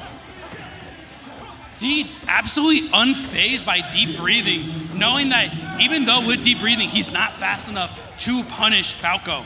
So he's just continuously hitting him. He doesn't need to respect the ball too often, but So Good Pop catches him whiffing, and he forward smashes him for it. And that's like the best way to beat Falco, either whiffing him or having a fast enough out of shield option. And if you're not whiffing him, you have to out of shield. A huge forward smash there to calm down some of this potential of a huge 2-0 coming out from Theed. We do have, of course, 91% on that Wii Fit Trainer, but it's easy to build up. You can even get some of that regeneration to come back in as that Sun Salutation sets in, and you get a bit more of that. But with the way that any projectile that goes across the map has been put back in your face from the hands of Theed with all of these parries and down specials, you're not going to want to be throwing out Sun Salutations nilly-willy. You're not going to be wanting to throw out volleyballs willy-nilly. You definitely can't eat up throws and up airs like that because you're going to be hitting that blast zone. And now a 2-0 lead, very solid, is obtained by Theed. Yeah, he has deep breathing right now, so he has to be careful. He doesn't want to lose this stock too early. He wants to get as much percent as he possibly can, so he has to be really careful. But Theed, that's not even on his brain. He's just styling on him. He's going for another one. He does not get it, unfortunately, but he still dies for it. Theed didn't care. He did not care. He just said, I wanted to style on him, and that's exactly what he did. Well, you mentioned that Theed had the upper hand in this matchup as far as you'd seen before, and there we see it displayed. It also was a fighter discrepancy too. You see how many of the Wii Fit Trainer options were cut off due to the down specials and shield pressure that came out from the Falco. So it's, of course, expertly done by Theed to maintain it on somebody as good as So Good Pop on this Wii Fit Trainer, but the matchup was very difficult. Yeah, so unfortunately for Wii Fit Trainer, he doesn't have the best out of shield options. And Falco, he doesn't have the best shield pressure either, but the way that it's spaced, it's perfect for Wii Fit Trainer because all that you really have out of shield are like up smashes and up Bs, and sometimes you have some other options like Nair, but all of those go up.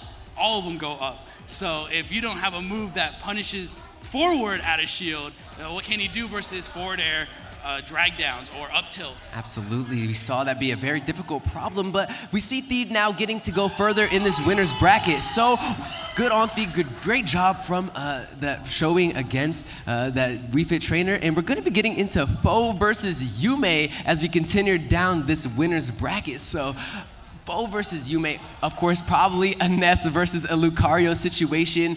Foe is now defending his title, won last week on the Knockdown Live against MVD, was able to get a very solid win in that grand finals against MVD and get the first win since Knockdown's been back. So very exciting stuff coming out from Foe. We see that he's going to be comfortable in sitting from that champion's perspective as opposed to the contestant side, trying to get back into that into that contention for the win. But before we get into that amazing bout between those two characters and fighters, we're going to get into a short break. So go re-up on your snacks, get yourself some water, get yourself amazing time with your family real quick before, and get everybody down to come watch the rest of the broadcast because we're getting deep in this run and we'd love to have you. We'll be back very shortly.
Welcome back, everybody, from that small break before we got into the exciting events that are about to unfold between Foe and Yume. I'm still Austin Champion. This is still Clay Tito, the amazing man next to me.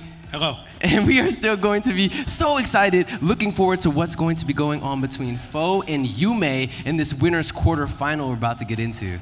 Yeah, so Yume and Foe, they had their previous bracket fights before, mostly during quarantine. I think Yume took at least one set. I'm pretty sure it was one set versus Foe. I'm not too sure how often they played after that, but Yume said he was taking a break from the game for a while, but he's back stronger than ever, and we'll see how things go. That Lucario looked clean in his bout earlier. We'll see what he has lined up against somebody as resilient and durable as Foe, somebody who has switch-ups and movement in this game that is unparalleled in the Vegas scene so far, is known for his dominant runs, known to continue to make his time for his opponents so difficult no matter what they're playing, whether he's in a character disadvantage or not. He seems to find his signature back foe in a lot of these insane follow-ups on these PK Thunders and the second hit, the PK Rocket, to make really advantageous situations for himself out of thin air. Yeah, right off the bat, they start boxing it out. No fear. You tend to not want to box with Ness because his hitboxes are really big and really fast. So boxing with him it can be quite scary. Yume not caring at all, just going off on him. Doing everything he can. Gets the read, but Ness has the biggest air dodge in the game. Undisputed. Jigglypuff and Ness just sitting there at the top of the air dodge bracket that you make. Like you say, that air movement is just so versatile from Ness. And you're going to see both of them evenly matching this opening, but the command grab, that's Force Palm going to take an early stock off of Foe. Yeah, like I said, Lucario, you don't want to lose the first stock versus Lucario. That is like the worst possible thing that could happen at the beginning of the game. And it looks like he's doing a lot for it, knocking him all the way up to the 69%. We saw in Foe's bout against MVP. Absolutely styling on Foe at the moment, playing great. Yume just hitting every confirm. Now he's 2 stocks ahead. Again, that's just as bad as 1 stock. You don't want him to keep that rate. You want to get rid of it as soon as possible. Yume just dancing all over Foe. Super one-sided at the moment.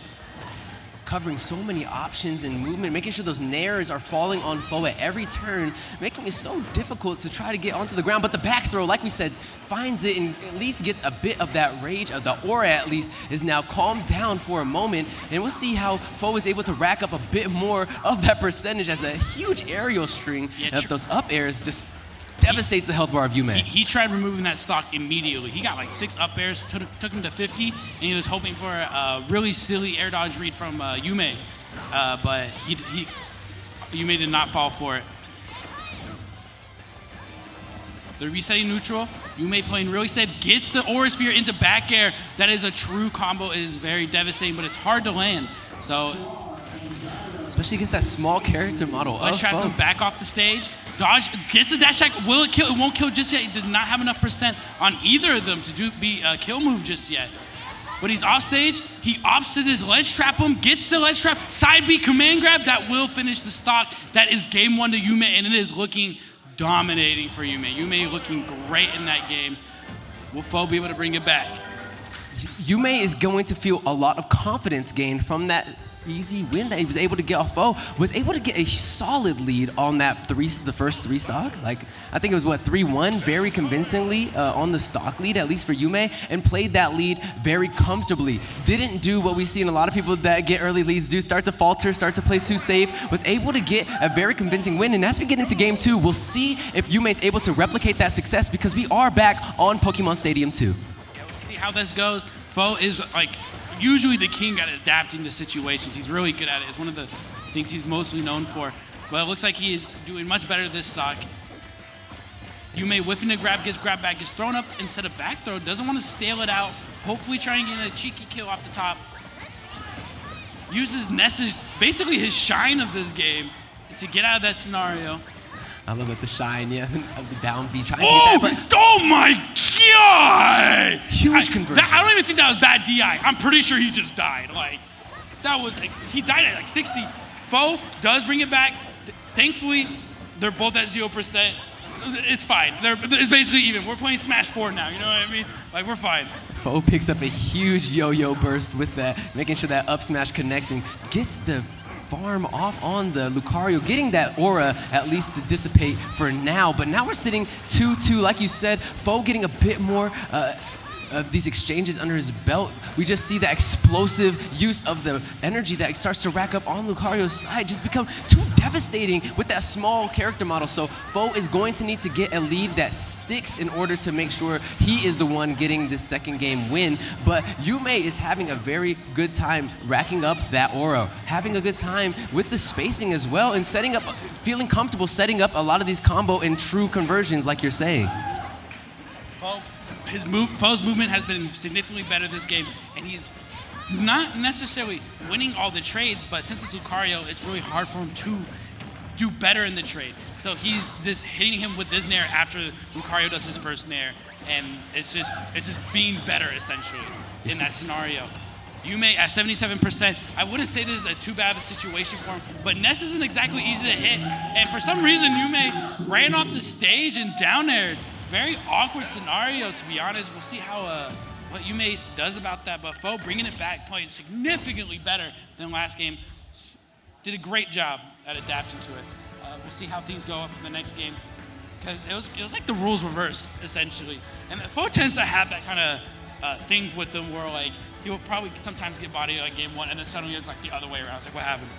Foe showing that game 2 timing that he seems to download from his opponents. He really got in on all those neutral exchanges that he was losing in previously and started to get the big slugs coming in from Yume on the Lucario. So this time he was able to evade that, able to be the one that was falling on those nairs and getting the damage off in the exchange, and then setting up some really nice follow-up opportunities, chasing those techs masterfully as well. We saw the PK Fire deny the counter and then him follow it up with some really nice damage. So all around Foe showing how strong his adaptations are in those game 2s. We know as a game 5, Foe is one of the most dangerous foes to go against, but we won't get to see that this time. We'll get to see right now in this best of 3 of Winners Quarter who can get to win in this game 3 to continue on the winners bracket against these people like Feed and Edgar that are just looking so fired up.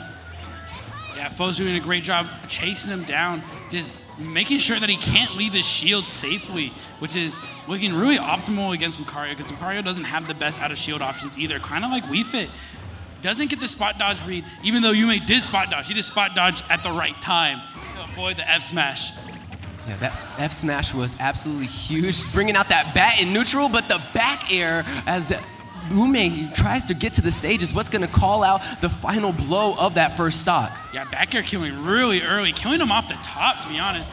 Foe's just styling on him right now, playing a lot better than before. Yume looking kind of lost. We'll see how if he's able to bring this back. Ooh, gets great Aura Sphere into side B. Not quite able to kill just yet. He's too low of a percent. Too low. We saw the devastating animation, but it was not going to be enough. Tries to get the chase on that roll with the F smash, but too much space created by Foe.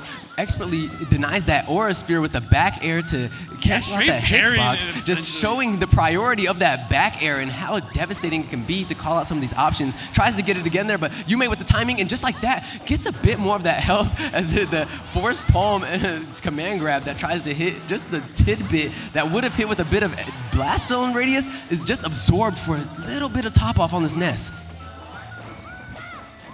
Yeah, looking very strong for Foe, but he does get hit by not the command grab itself, but the projectile that comes out of it. Surprisingly killing. I've never seen it kill before, I'll be honest.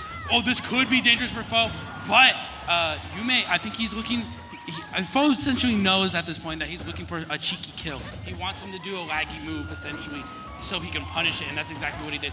Zora's the Aura Sphere, but this is looking quite dangerous for Yume. Yume's at 150, 140. Usually I'm talking the other way around where it's like, Yume's in the good position. But Foe's neutral is so spectacular, essentially, that it doesn't look like he's in too much of a danger. But right there, that did look kind of dangerous. Yume's fishing a little bit too hard for strong hits, it looks like. Bo is feeling comfortable, looking for that absorb on the Aura Sphere. Now that the Aura is charged up, gonna kill. Yep. Just like with our series against MVD last week, we see Foe use so much absorption of the explosives to make sure that his health bar stays topped off. You have to kill Foe sometimes 5 times on these 3 stocks because he's getting so much health regen from expert timings on these down specials.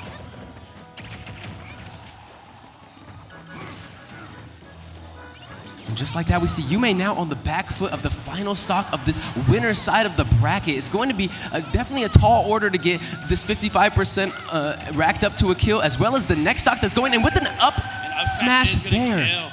Completely different games after game 1. They were just boxing it out.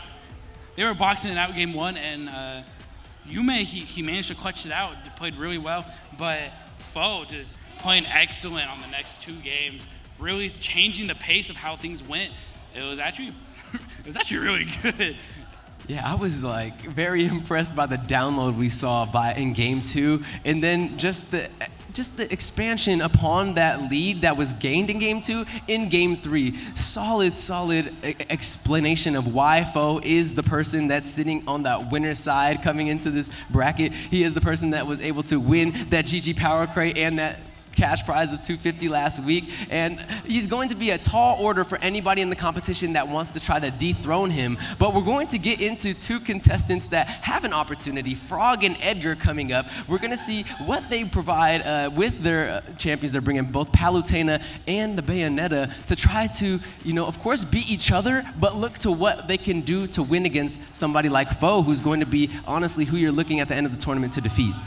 So this matchup coming up, it's actually going to be really interesting because Frog, one of his best personal matchups is Palutena, and that's who Edgar plays. Not only that, Bayonetta is one of the few characters that does well versus Palutena. I think possibly even a winning matchup versus her, which is not common at all. So a very obscure matchup for Palutena, but also a losing one as well. So we'll see how Frog does and how Edgar can really... what he can do around it when all the odds are stacked against him, essentially. Right, a lot of, depreciating factors, deprecating factors, things that are going to make this more difficult for Edgar. But we see, as he's been back into the tournament scene, he's been able to do things that we didn't expect. He took a very cheeky 3-2 or 2-1 off of Zyro to continue on in the winner's bracket, was able to thwart some of the, unpredictability that comes out from Zyro. And now we see him here in what you're saying is a very disadvantageous matchup, but he's going to have that advantage of just continuing to be resilient as he's been so far. Yeah, so like I said, Frog is very, very comfortable in this matchup, and Frog has been studying really hard on a lot of matchups recently. On the way home from MSM, he was literally in the back of the car writing on a note, and just like that, kills him off the top. Not often. Edgar not SDIing out of it, like almost at all. It looked like he just kind of like died. Like that forward air doesn't kill off the top almost ever if you SDI it properly, and he died really early. Takes a very nice early lead, like you're saying, takes him off the top, makes that DI mix-up just so difficult, perhaps, made too difficult for Edgar to keep up with, and just like that, we see already 66% getting on this extra credit stock that Frog has racked up for himself. Now sitting at a nice almost 100% A on it. We'll see what goes on as possibly gets a nice 2 stock lead on this first game, which would send a huge message for this best of 5 that we're now sitting in winner semi. Yeah, and he is racking up a lot of percent right now on the second stock. It is very difficult for Palutena to really scoop a kill on Bayo because she's so fast and versatile. You have to more so guess on what her next option is going to be, and you want to hit her with either a back or an up air while she's doing a witch twist.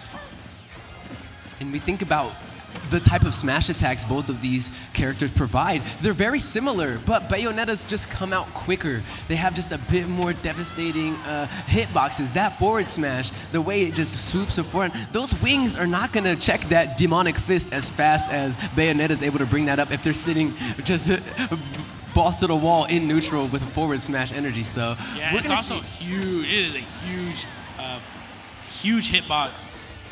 Managing to get a back air to kill out Edgar's second stock. Edgar looking lost. He might just die here, to be honest. Yep, down air. That's going to be the stock. What, he made it? Did he have a jump? Hello?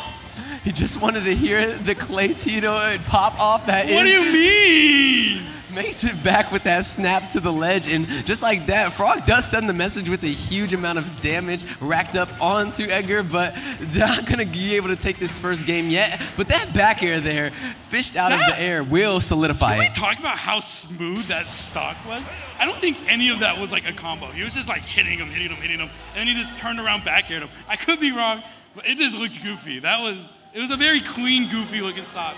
That was really well played by Frog. Very, very well played by him.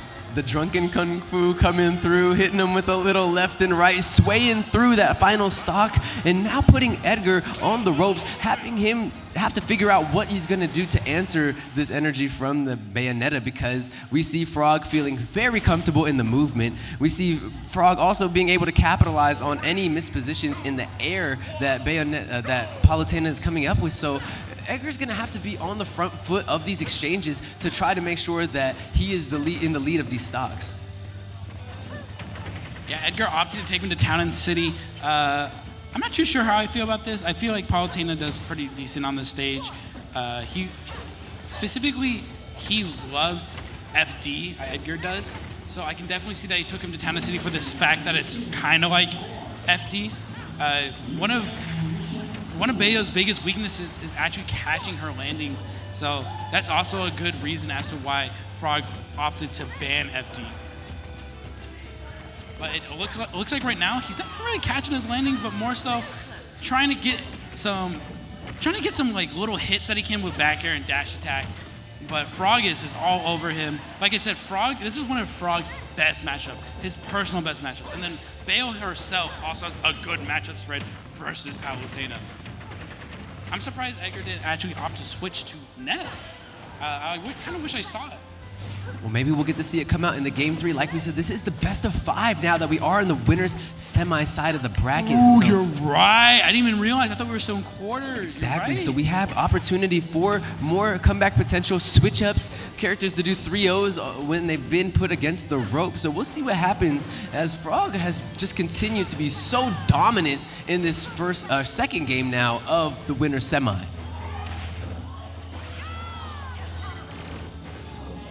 Yeah, Palutena just trying to like run in and trying to get something easy to hit, get some percent in. But right now, you need to kill Bayo. Like Bayo, you need to kill her before she gets too strong with it. She already did. There we go. Gets a cheeky up air under the ledge. Very hard to really recognize those kind of situations. Does the classic drop down invincible up smash, F smash. That is the Smash 4 thing. All the smashes coming out from that demonic fist, bandaged as it rips through the earth.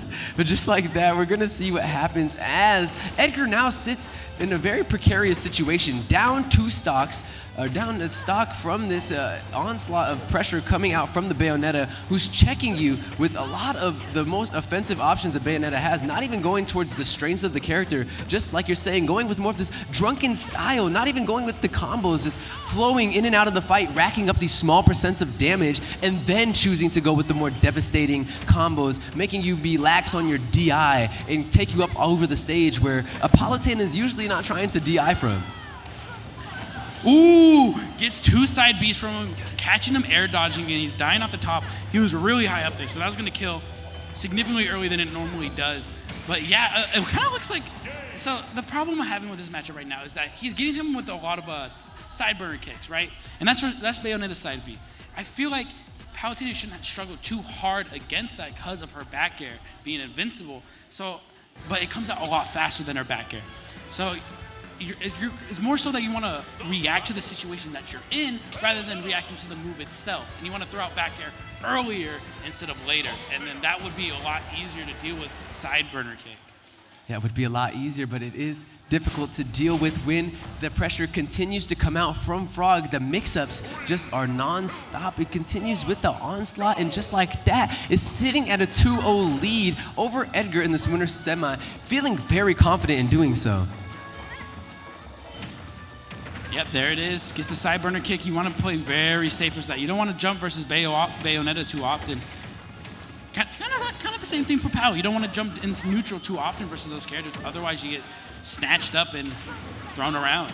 There's just so many more options for Frog if he does choose to choose a very risky hop against this Palutena. Has a lot more traversal through the airspace with the side Bs, with the aerial drift, and just the movement that comes out from this Bayonetta. Looking for an F smash there. Both of them exchanging F smash to F smash, and then reverse F smash from Frog to actually get the blow. Surprisingly, like you said, that Bayo's F smash is gonna win. You know what I mean? Literally, like you called it out like 2 games early.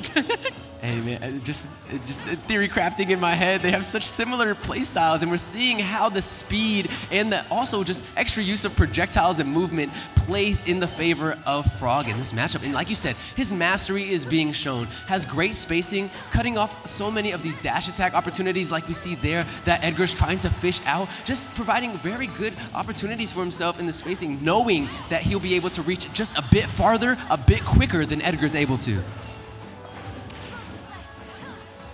It looks like Edgar's doing a lot better this game than the other two.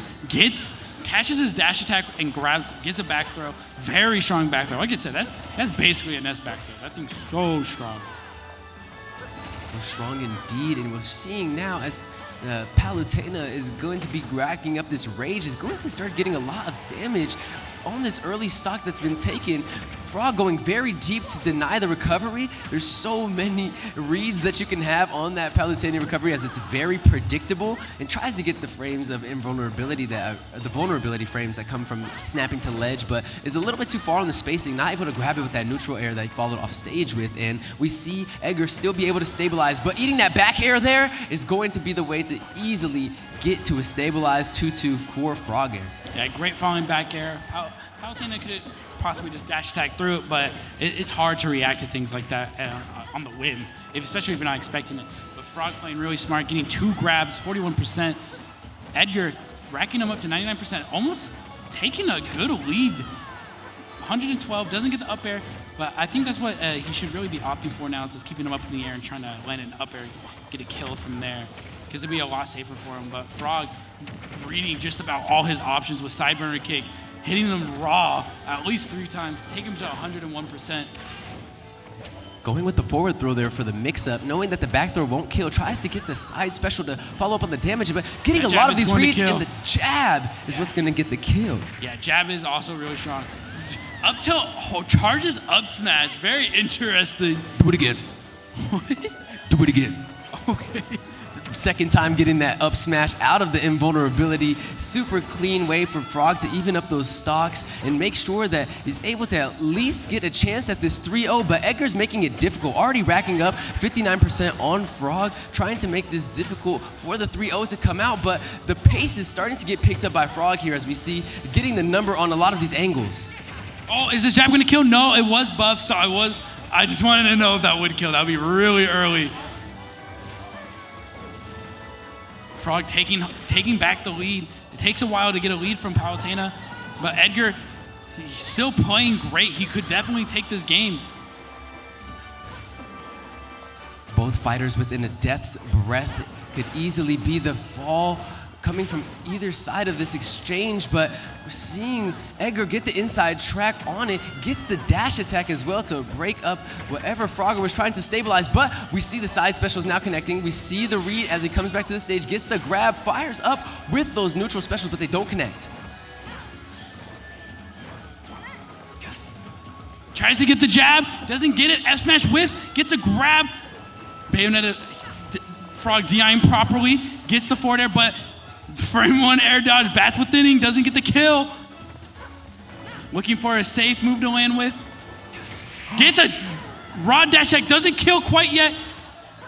Can't gun him down. He will be able to recover. Will he get a back air on ledge? No, not quite yet. Gets a downer, and it killed. It killed. What does this character not kill with? What are you talking about? Oh my God. Center of the stage, the knockback from the Palutena, enough to clinch out that Game 3 win on the side of Edgar. Edgar now sitting at 1-2, a big mountain to climb for him, but he's shown that he has the tools to do it, is able to etch out a win there and make Frog now have to go back to the drawing board on how you're going to solidify out those last stocks. Pal blows my mind, bro. How blows my mind. Oh my, yeah. Downer killed. Downer killed. It wasn't a sweet spot or anything. No special animations needed for those type of kills. Palutena sits center stage, down air, gets the blast zone, and we sit now at game 4 between these two contenders trying to get that first place prize here at Knockdown Live. 2 games onto Frog, 1 onto Edgar, but we see in that last one, he has what it takes. Gets the bats within, gets an up tilt out of it, gets a really big combo, misses the back air, but gets to redo the combo, basically resetting it, getting up air reversal, back air. Doesn't get the down smash. That would have been slick though, I'll be honest. I'm looking for that game 4 Frog to just pop off, seems like. Trying to get an early pop off on that first stock, but unfortunately it's gonna get stabilized out by Edgar. Frog are not able to continue what seems to be unstoppable pressure from Frog, getting a dash attack now to at least break out some of this. And 73 stamina that's been built up on Frog cannot be without mentioning, as even though it is sitting 135 from Edgar, he's gonna be able to get a kill just the same as Frog, but the back air is gonna fish out the first stock. Yeah, it's afterburner kick into back air. Kind of a really weird combo. I think it only works if you cross up with it. I'm not sure if it cross ups every time. Otherwise, that's a solid combo. Down tilt doesn't confirm into anything, but it's such a good spacing tool. Gets an up throw, doesn't confirm into anything either. That's more so of a guessing game when you get the up throw. Definitely a guessing game. There's so many options that can follow it. And that side special, they're making a very awkward angle for Frog, but gets the connection on the side specials and able to get a nice recovery, stabilize out this lead, and gonna continue. Eats a forward tilt that tries to get followed up. Down tilt now as beautiful frame data cuts off that ledge, but just like that, Frog takes center stage. Frog stabilizes. Frog still sitting at 172 and blinking with that rage. Gonna be a very difficult opponent now as he's starting to get those combos on you to finally, wow! Take care of it. Why? It lasted so long. It's so crazy. Palutena blows my mind every time. That forward air did not kill though, not off the top, even though at such a high percent. Catches him landing, does not get the kill though. He did not get the tech read, surprisingly.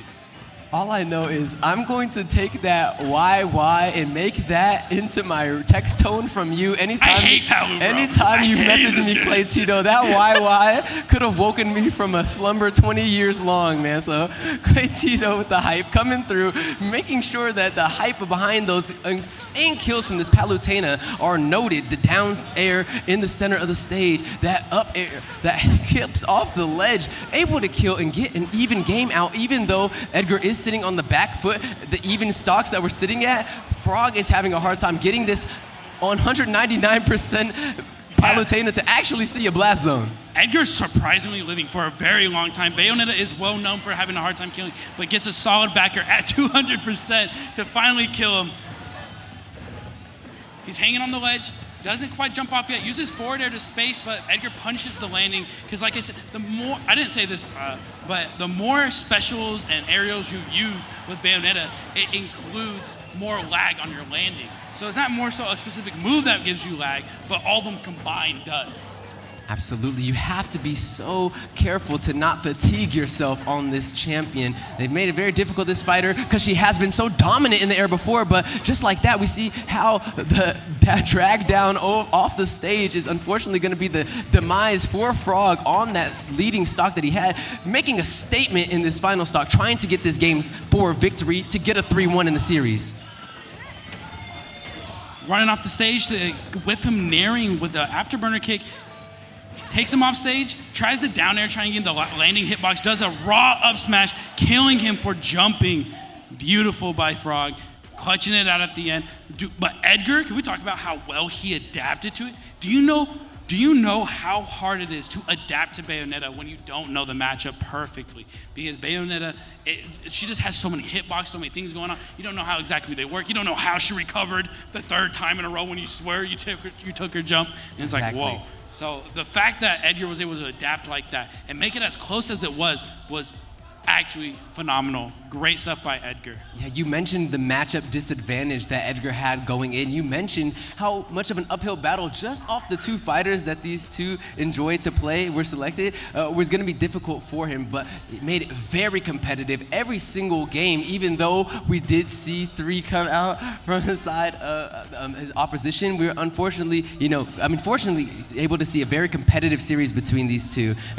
Really solid stuff coming out from Frog on the Bayonetta, but we're going to see as Theed and Foe get readied up on the stage what this Falco can bring to stop the Ness onslaught that is Foe. This man will eat up any projectile or energies that you start to throw to him, so it cuts off the beats, at least the neutral beats from Theed, but there is a lot of breakup that we're going to see from that down special of the Ness come out with PK Thunders getting reflected, with PK Fires getting reflected. So both of them have very explosive tools in this matchup. Yeah, so both these characters are very explosive, but specifically this matchup in general, Theed does do well versus Foe. Usually the first game, which is really funny because that's just how things go. But this matchup is a little weird because Ness has these huge hitboxes that are sometimes just straight up uncontested, almost disjointed at some points. And for Falco, none of his moves are necessarily disjointed, they're just really big. He has really big wings, so his up tilt's huge. His up air's his foot is really big. But so normally when they will often, Foe will often win the trades just because his hitboxes are sometimes just bigger or outright disjointed at times. Yeah, the disjoint, like you mentioned, and as well as the air dodge that comes in from Ness, it covers a lot of ground and makes those aerial strings that Falco tries to set up a bit more difficult. He's able to just go with a down directed aerial dodge and cover a lot of ground.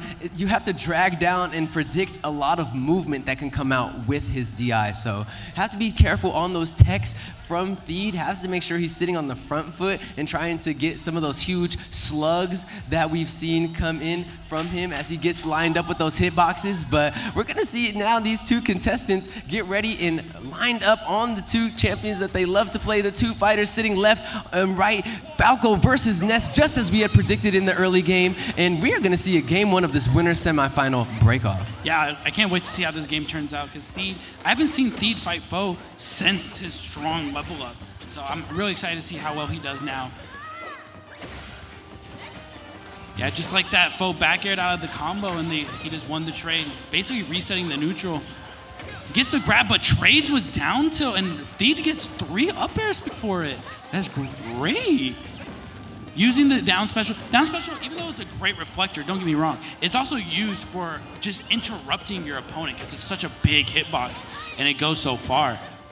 Yeah, it breaks up that spacing so much, and very quickly. It comes out deceptively fast as you're trying to get some options, and just like that, an up air is an up smash is what's going to be the lead for Theed. Yeah, he's going to do up smash out of shield a lot in this matchup, especially if he catches Foe hitting his shield too often, especially at kill percent. Theed so far playing this game really well. Does a spot dodge. Foe is excellent at catching spot dodge, especially with that yo-yo. Ness in general is really good at it. If he gets a really hard read on you, he could just F smash you. But up smash, it lingers and you don't have to time anything. You just get it. You just get it if you get the right read.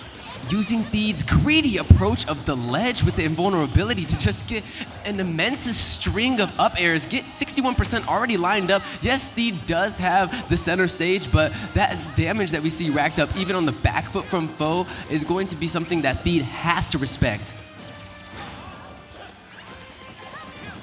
Foe trying to catch Theed landing. Foe doing a ton of damage on Theed during that song. Gets the downer, he's dead. Yep. Oh, that was actually really great from Foe. He actually managed to bonk his head. If you bonk your head during the PK Thunder 2, you can do another recovery. But since it starts above, he bonked his head from the top. The PK Thunder got eaten up by it. But Foe quickly takes his stock as well, making it even. Decides to throw him up rather than down. I'm not too sure why, because I think down throw is a true combo, and fair. I could be wrong.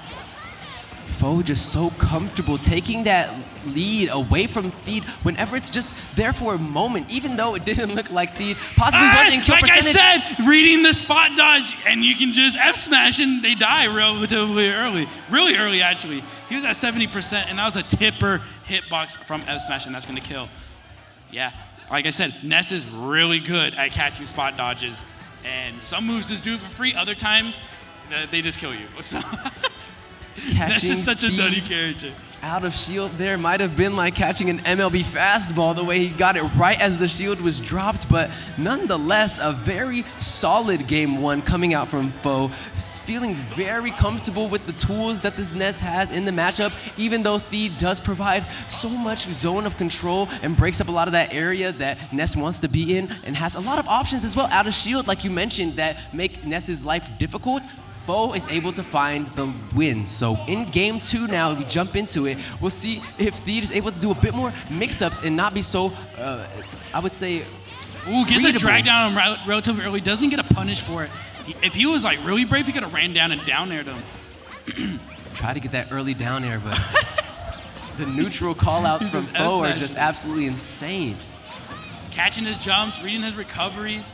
Gets the downer and a footstool. He's dead. No, he's not. He gets a beautiful bounce and he's dead. Yeah, he's dead. Wow, that was great coming from Theed. Really great stuff from him.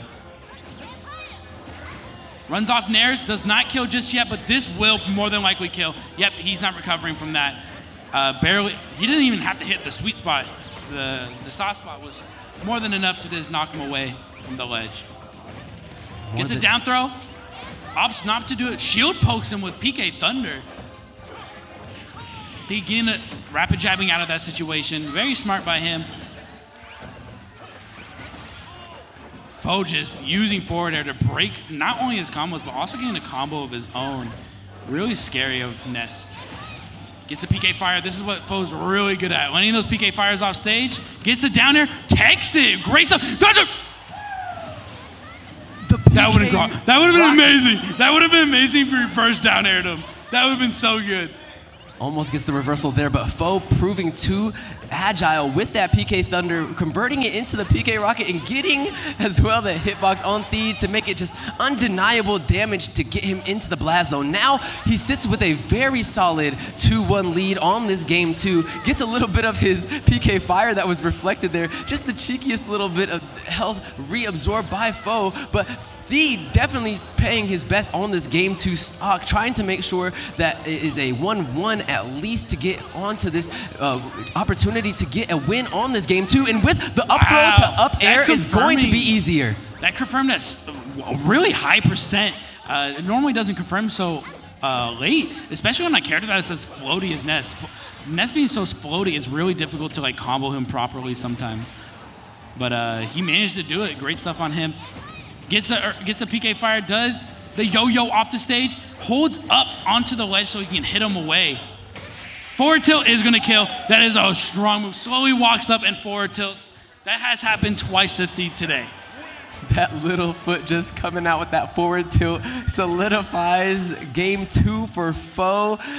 Just very clean gameplay coming out. We've seen every time Theed gets a lead, it's instantly stabilized by Foe. He does not let Theed sit on these leads and tries to make it very hard for him every time he's off the stage. He's comfortable even going off stage with the, I would say, lackluster recovery options of the Ness. When they get taken away, he's still comfortable going off and trying to take a early stock from Theed. So we see Foe is feeling comfortable moving forward. Foe is feeling very comfortable now sitting at 2-0 in this winner's semi, and now he's looking for this game 3 victory as Theed is going to do everything that he can on this winner's side tournament stock to try to get it off of him. Yeah, it's looking right now that Foe's is kind of playing with his food, spamming down tilt and such. Dash attacking into his shield, does get grabbed, doesn't get a full combo off him because, again, he is a floaty. It's hard to do those combos on Ness. Ness fell out of 2 up tilts from Falco, which is really strange because that move is super good.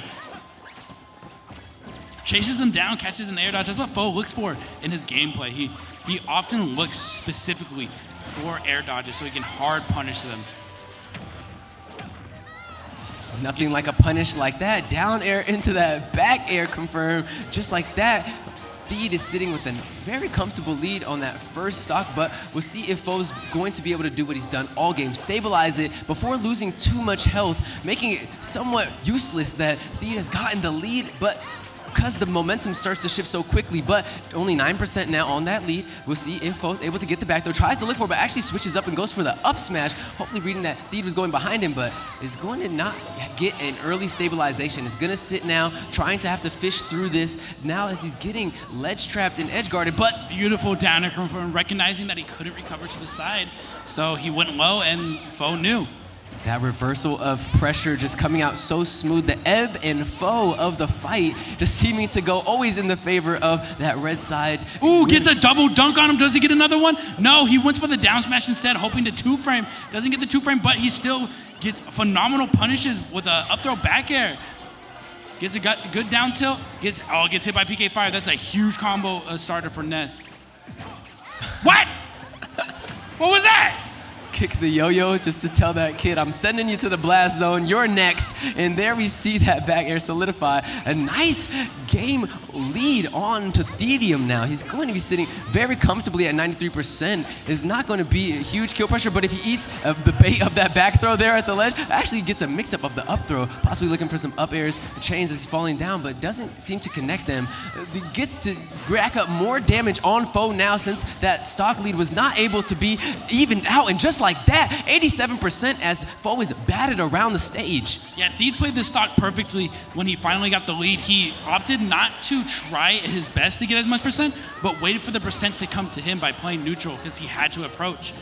But Foe knocked him off stage. Looking scary for Foe right now, though. He is at 106%. Theed still has two stocks. That's a back throw. The back throw is going to kill. The empty hop grab is gonna kill him. He's gonna do it. That's what Ness does.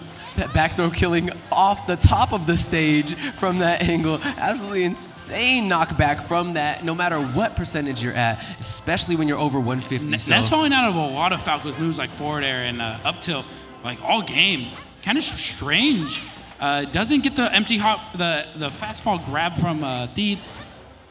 But Theed has to play really carefully because Foe's, ooh, beautiful.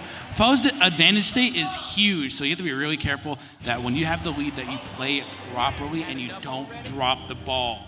Otherwise, you'll just get hit at like 20 and then you die, and you're like, oh, okay, like that happens, I guess. Get some crazy reversals in that avenge state, like you mentioned, able to get some cheeky little down airs off the stage when you thought maybe you had a chance to bring it back. But we see there, Theed is able to get the game off of Foe, able to bring at least the 2-1 scoreline, take him off of that back foot for a second, take a breath, know that what you've been doing in this series is working. You just need to continue to capitalize on it. Yes, exactly. Theed did great. Really, when fighting Foe, you really, what it looks like, you just want to play the neutral. You really want to make sure that you play the neutral and you pay really close attention and get that opening that you can on him. Otherwise, if you try to box with him, Foe wins the boxing about 9 out of 10 times.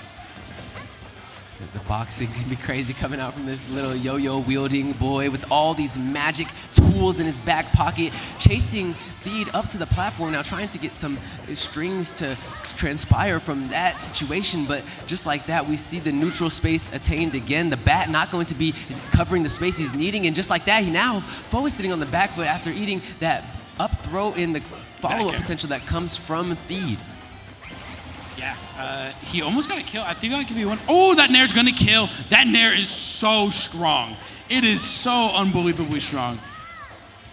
The priority rivals the nair of like Link, you know what I'm saying? So much just breakup and priority that comes out from it, even able to charge. Why is he falling out of every move? Oh my God. That is back here?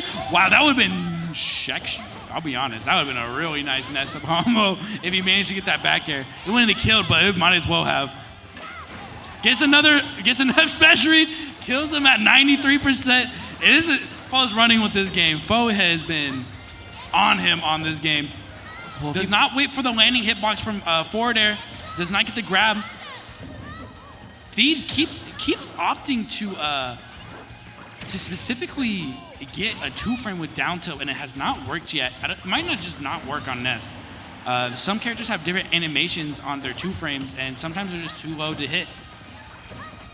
Well, maybe that avenge state extends into the entire game after foe has lost, because this has been an absolutely dominant display of the win conditions this Ness has against the Falco, able to capitalize on some really nice extended fights that have got him this 2-1 lead on the stocks, in this 2-1 lead in winner's semifinal. But eating that down air from Falco off stage is going to be a way to even out the game. Theed playing from the back foot beautifully, even as he's on the ticking percentage of his winner's run. Yeah, beautiful down there coming from Theed, but he has a long way to go still, especially versus Ness. Something as simple as a nair will kill him. He wants to avoid a PK fire, back air, and a grab. Like, there's just so much he has to watch out for right now. Dash attack is going to kill. Yeah. Oh my god, he barely lives, surviving. He's getting chased by PK Thunder. He does a roll, manages to dodge the up smash. His up tilt actually connected for once, actually insane. He opts for a down air. Foe slowly walking up. Yo, Theed, you keep getting walked up on, Theed. What is that, bro? What is happening? Foe unsteady. He approaches his foe and gets that back throw on him. Really telling of that lead he's able to play so safe with, and then able to get that 3-1 win. So even though Theed was able to get that game 3 reversal and honestly change the tides of what seemed to be a very foe dominant series, foe did prove, like you said, that avenge state is difficult to deal with. He's hard to deal with after you've beaten him in one stock, and he's even more difficult to deal with when you've beaten him after a game. So great on Theed to be able to put him to the ropes and get a point on the board, but foe showing that he really wants to continue to defend his title here at Knockdown. Yeah, Foe, like I said, he's one of his best aspects as a player is that he's very good at adapting, and he does it fast. He can do it mid-game, he can do it next game. It does not matter. He will do it. So you have to always be prepared for that, and you have to be able to adapt yourself to play around what he does. But good stuff on Theed. I don't know why he keeps getting walked up on and then hit by something. Yeah, that walk up, the slow approach is absolutely devastating, but we already see now that we have Frog and Foe lined up. Both of these are going to be very familiar with each other, and they're very familiar with the interactions between the characters as well. Foe did have the upper edge in last week's meet between these two, but we will see in the winner's final if Frog is able to take Foe down.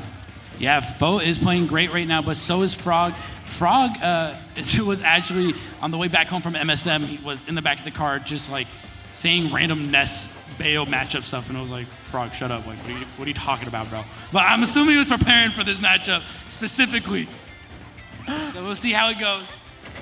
He knew what lied in wait as he approached the winner's final. Maybe he didn't expect to meet Foe this deep in the run, but just like that, Frog, who has had a great showing on this Bayonetta, gets a chance to take down the raid boss that is Foe. We'll see what this game 1 is going to transpire into, but so far, the quick ins and outs that are coming from Frog have proven to be very effective in racking up some early damage.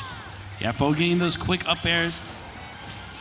Reading his tech, getting a strong back air as well, throwing him off the stage. Frog not landing, but opting to use down air on top of his shield to try and catch him, letting go of his shield, which he was successful at, which times the PK fire, does another down air. Unpunishable, did it look like? Gets an up tilt back air combo. That combo is phenomenal. Such a good kill confirmed with Bayo. I think that was added in patch notes. I can't remember. I remember her up tilt just never worked before. That was a funny thing back in the day. So much quality of life being given to this Bayonetta shows on this masterful run that Frog has on the champion. So really good to see the extent of this fighter being utilized as the patch notes have come out and benefited her in the quality of life side. And you see now the lead being extended upon in this game 1 by Frog. But Frog has to watch out for those dash attacks. It is grabbable by characters with normal grabs, non-tether. He's been abusing that dash attack for sure, but it's not that good of a move. So he has to be careful when using it. Right, it is a way to get very close to Foe, but it gets you in the area to get grabbed, and that's not going to be where you want to be, especially at high percentages. We see a really nice tech come out with that down special into the reversal of the F smash, so we'll see if that gets to land sometime in this series. Perhaps that's some of that tech that Frog was jawing in your ear about that you didn't know about. And there it is, yet another up tilt back air. Frog is kind of playing this matchup like really well. I remember when in that car ride before to MSM, he was saying he was talking to Lima about the matchup, and Lima's considered one of the best Bayos in the world, and also the best Bayo to play against Dez. Like, he knows the matchup the best. So maybe he's got some really good pointers from Lima on this matchup, and it looks like it because he's swamping him. He is swamping him. Oh my God. Finding some really nice conversions out of the air there to make sure that Bayonetta sees the victory screen. Really nice showing on that first game. We know what the avenge state in that second game looks like from Foe, so we'll see if he was able to download what options Frog approached with that time. But we did see, honestly, the kill confirmed come out twice of the up tilt to back air, so we probably expect that he will not try to eat that. He will not try to get 2 stocks taken away by something that's easy to avoid per se when you know it's coming out. So that down special against the PK Fire is proving to open up a lot of opportunities that we see, and Frog is feeling very comfortable in this matchup. One thing that I noticed for sure is that people keep taking Bayonetta to Pokemon Stadium, and that's fine because it is a good starter stage, but also this is Bayonetta's like one of her best stages. Her side special does phenomenal under the platforms, super easy combo potential. So just switching it up sometimes is not a bad idea. Going to PS2 every time isn't always the best decision versus some characters like Palutena, Bayo for sure. Might just be a comfort pick from Foe at this point, knowing that no matter what enemy he sits across, he will play to his win conditions and try to etch out a victory path for himself, regardless of what they're putting at him. So we see in his opening stock, the back throw tried to be what takes away the option for Frog to get an early lead, but it's not going to be enough as he's only at 100%. He does get that down special to slow Ness up for air dodges out because his air dodge lasted a long time. He had a ton of frames and invincibility, and it didn't last so long because Frog has been using the down special a ton, and the more you use it, the less it lasts. Been using it a ton, and just like that, we see how it has been able to add more and more threat to the nest. We see even though we did get the first stock taken away with an up air off the platform from Foe, Frog is able to respond with that down special, with the Witching Hour, and able to create that F smash opportunity that I spoke on earlier. Ooh, he did Witch Twist to bait like a possible jump from Foe, but he immediately did a falling Nair to knock him off the stage, which could be horrendous for Ness. Ness in general does not want to be off stage and being edge guarded against. Especially something as safe as that neutral air, but with the very greedy forward smash, going to get punished and eat that down air from Foe to get racked up on a lot of damage. But both of these contestants, both of these fighters sitting at equal percentages. Within 5 percentage health is going to be very easy for either of them to get a kill. They're both sitting at blinking health bars in moments, and Frog is going to be now sitting on the ropes, building up that rage though, which was going to be hard to deal with a back air like that, but you're going to get the DI that he needs, and going to unfortunately get the roll. Back throw's not going to kill just yet, which is surprising, to be honest. They both have quite a big percent. Frog getting clipped by Ness's PK Thunder, not being able to recover somehow. Very unfortunate on that end. Foe throwing him up in the air instead of opting to throw him off the stage. Gets a PK Fire, keeps him off the stage, fighting for a ledge. He just goes in, jumps as high as possible, resets neutral, back to center stage. But Foe's playing optimally with PK Fire. But that's something new that Frog is doing. He's witch timing PK Fire. And when he's too close and he's trying to get a combo off it, his witch times it, and that's his combo now. It's devastating, absolutely. That Witching Hour just like eating up so much space, and you're seeing Foe slowed for so long. There's no options they're able to come with. Going off the stage with the back air, trying to get the stage spike, not necessarily able to get it there, but with the continued pressure. Wow, make it back onto the stage. Does Gib attack to avoid the yo-yo. The yo-yo was not hanging onto the stage. He's off stage now. This could be devastating. He is being ledge trapped, but he dash attacks, like I said, which is not a good move, and he gets reverse ledge trap for it.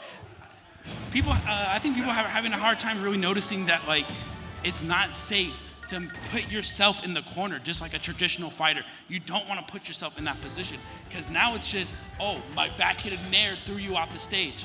They don't even have to prepare for it. You just do it yourself at that point, you know what I mean? And Foe knows how to get around that ledge and make sure that he is reversing with that fair, as we saw. A reverse aerial fair was like really clean to come out there as he's getting off the ledge, and he's able to turn around that dash attack, make the frames that are very exposed from Frog now into his death wish, and take that game 2 away. So now we're into game 3 of this winner's final, sitting on even footing with the momentum in Foe's favor. You saw how he's able to get a lot more combos and a lot more conversions on these stocks now out of Frog. So we'll see if Frog's able to break down what's going on. Yeah, Frog taking it to Yoshi's story. He actually tends to like this stage a lot. I'm not too sure as to why it is. Maybe it's because the blast zones are a lot smaller and it's easier to chase someone down. But Foe, while he's recovering, you can see that he's kind of spamming these aerials of where Bayonetta is going to be, so it's harder for her to ledge trap. It's kind of like a sword in front of you continuously, if that makes any kind of sense. With that yo-yo, Frog just able to clip off the edge of the ledge just enough, make it that Frog is not able to get back. Like what he said, these small blast zones provide little time for you to recover. And trying to bait Frog down low there, possibly looking for a cheeky down air. These blast zones so close. Narrowly misses the PK fire, what could have been really scary for Frog. Foe is trying to get a fat lead, and it looks like he's doing it right now. Throws him off stage, does PK Thunder, because PK Thunder just beats most of, if not all of Bayo's moves. Frog has to be a lot more safer when he's using these kill moves like that, because he's reading the roll, sure, but there's a dead zone that doesn't like get hit if they roll into it, essentially, and that's what Foe's been doing. He manages to get the kill, though. Very solid stuff. Kind of just comboing him off the stage for a while. Kind of strange.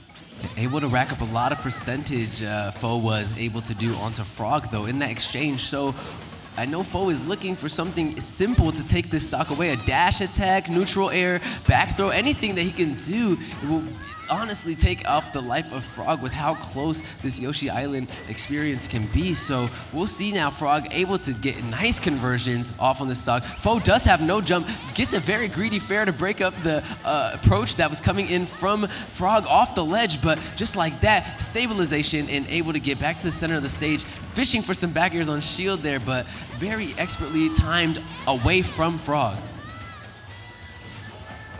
Frog bringing it all the way back, but as soon as I say that, Foe does get in a nice up air, sealing the stock. This up air is very, very strong. You have to be really careful on how you want to be above him, what area you want to be on, what side you want to be on him. Ness is a crazy character. Most of his moves just kill, so you have to be really safe. Foe choosing to use a falling on Frog with an up air there. I think he's dead. Oh, he's dead. Yeah, he's dead. Bye-bye. A spike off the stage. Nope, you cannot get the headbutt with that range, so not going to be able to get any type of more PK Thunder for recovery. And Frog is going to bring this to a 1-1. Oh, this could be it. Hits him with Witch Twist. Carries him all the way back. Oh, I didn't wait any Witch Time. That's crazy. Why am I putting this Witch Time? So difficult to try to pull off those kind of combos in those clutch moments. You see the mistake that's made, but just like that, Foe is now the one sitting, dealing the blows that possibly could be putting the end to Frog on this game 3 of Winners Final. A reversal of the aerial. Does a kill! It's gonna kill! Oh my god! What a beautiful combo coming from Frog. That's why he likes this stage. He loves the fact that the blast zones are significantly smaller for him. So these combos that he get that people are normally able to live can't, because they're smaller and they just die significantly sooner. Beautiful use of that aerial chain to take what could have been a game 3 away from Foe and make sure that it's sitting in the pocket of Frog. 2-1 now in this Winners Final best of 5. We see Foe sitting on the back foot in this game 4, but not feeling or looking too shaken by how he gave the commends to Frog off for getting that combo in the air. Yeah, Foe, he has quite the endurance. He's a very strong veteran player. He's been through this a million times, you know. He sees it, he does it, he gets through it, you know what I mean? Great player, but Frog, new blood in the house, you know what I mean? And he's looking for blood. Looking for blood and possibly smelling it near the shore. Frog is approaching this game 4 onto Foe and possibly looking to get himself advancing to the grand finals, himself looking to be in that first seed for the $250 cash prize and the GG Power Crate. Nothing but uphill battle for Foe from here, but we know gets his dash attack. I thought for sure he was gonna run up and just down smash him. I was like gonna blow. Oh, okay. Ooh, Reese's roll gets his nice side B. Doesn't get a combo conversion off of it somehow. That's kind of strange. Does a raw up smash on his landing. Just covered so much area, I guess. That's not gonna kill. I thought it was for a second. I am curious on what exact PK Thunder killed. What the hell? What the hell? Something strange that I'm curious on is what stages Frog is banning. Because he doesn't like FD, but he leaves open the other FD. So it's like, what are you banning over here, son? Perhaps what he's already lost on. Guns him down. Maybe taking away some of those options, but just like that, the neutral B gonna prove effective to cut off whatever angle Foe is looking for to approach back to the stage. Why is every top player so privileged? Are you serious? Like, you should have died. That platform saving Foe's life, choosing to be aggressive with his return to stage, knowing he could eat a down smash there and continue this offensive pressure across the stage now, bringing what was Frog's dominant use of the left side platform against him all the way now to the right side of the stage and racking up 94% while doing so. Ooh, he had the read, but Foe had amazing spacing on that situation and managed to survive. If he charged just a little bit longer, Foe was 100% dead. Great stuff on Foe, and he ended up getting the stock for it as well. Gets the stock conversion out of what was a 4D chess move from Foe, able to get that inside angle as he baits out the up smash and gets the spacing he needs to keep himself out of harm's way. So now sitting with a hefty lead, it's not going to be the most as he's at 120, but if he's able to rack up fair chains and with those PK fires to capitalize on them, he's going to have a good time. Yeah, like we saw this something similar to this before, where Frog has landed a side B and got a back air, and he tried doing the same combo again, but it looks like it's only done at very specific spacing where he crosses up the character when hitting them. Frog doing a very dangerous side B on the ground. Oh, he's stuck in shield for a while. I think he's dead. Yeah, he's dead. Yeah, good games, dude. And just like that, if you're able to see those minute things that Frog is lapsing in his play that Foe is able to download, you know a top player like Foe is reading those exact same options, seeing how to time them out, and just like that, able to turn that game 4 on its head and solidify a win, making this a very contentious game 5 for the grand finals. Both players have had dominating wins over each other. Yeah, we'll see what happens this game. It could be one of those games where it's super tight or Foe just 3 stocks him. It could be literally anything. Yeah, in that situation when Nessa's yo-yoing you on your shield, if you hold on too long, you get your shield broken. But there are certain other options, like you can jump out of it, you can roll out of it, but it doesn't work all the time. So it's very strange and kind of scary to let go of shield. Yeah, we saw that pressure on shield be too much, and the bubble that burst led to a game 4 win from Foe. We're sitting now at game 5 in the winner's final. It's the best of 5, so this will be the telling tale of who goes on to grand finals and who goes to the loser's bracket to continue on to their battle to possibly make it back against each other. This could be a repeat of what we see in the grand final between how these two are playing, so we'll see what's going on as this battle continues to unfold in neutral.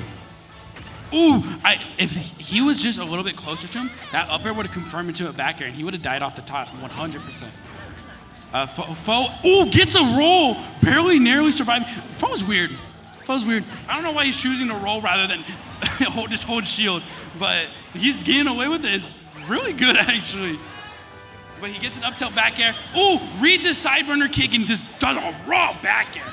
Just basically breaking her back, bro. Just, Break the back, make a stack, try to get towards that 250 in the power crate. Just like that, we're seeing a very even matchup again in this already very even matchup of winners finals. So both players playing out of their minds, trying to get the upper hand of the matchup, which is honestly very even. It seems like Frog has a bit more of the inside track, but the versatility of Foe and the way he's able to get these switch ups, break up some of these attempts of pacing to get picked up by Frog with those down tilts is making it very difficult. Yeah, Frog's doing a lot of flubs right now. Something that I've noticed that Frog is doing is that he flubs really hard on moments he's not supposed to, gets down air for it. He did 2 up Bs instead of just up B, side B, up B.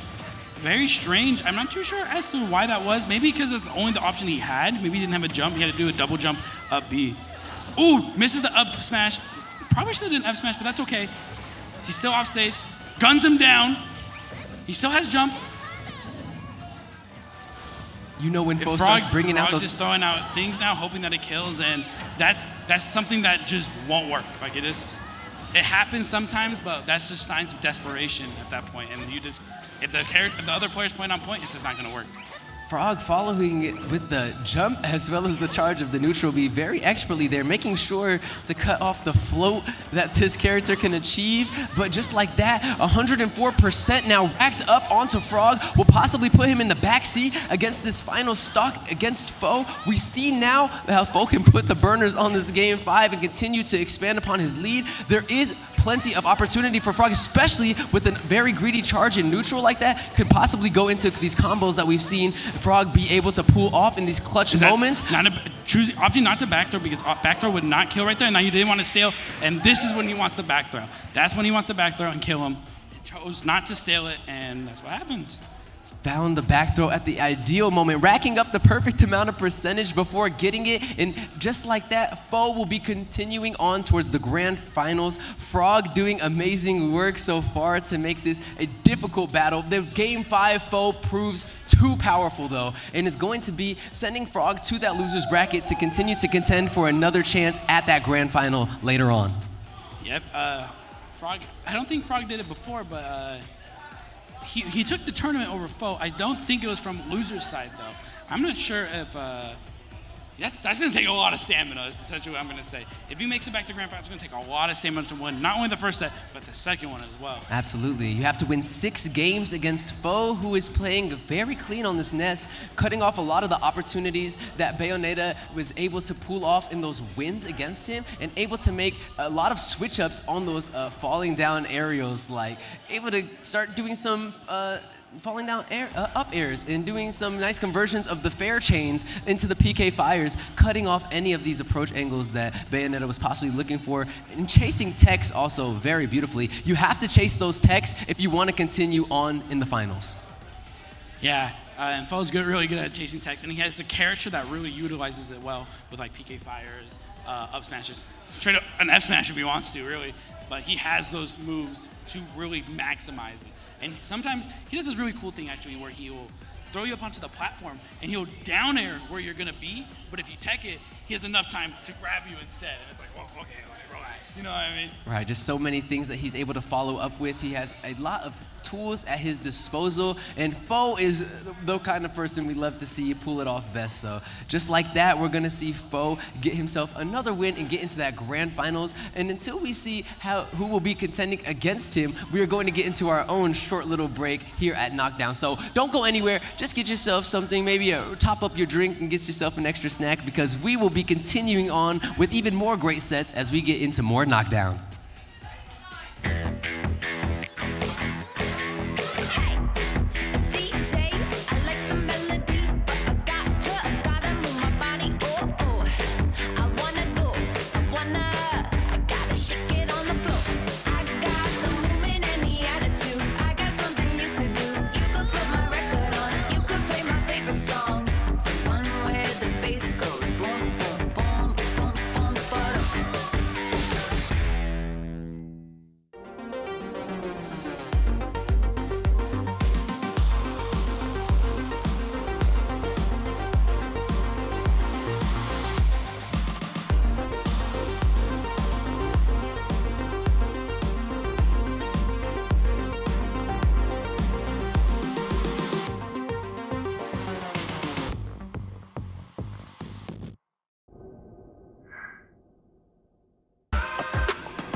Welcome back, and thank you for that short message from our sponsors and for everyone who's stuck through us through that short commercial break. We are still in the thick of it here at the HyperX Esports Arena here in Las Vegas, Nevada. We're here still doing Knockdown Live. The Smash Bros. Tournament scene is getting heated up. We just got to see Frog and Foe in an insane winners final. We'll see if that is what we get to see as a repeat in the grand final coming up. But first, before that, we're gonna get into the losers semifinal where Edgar and Thedium are taking off versus each other.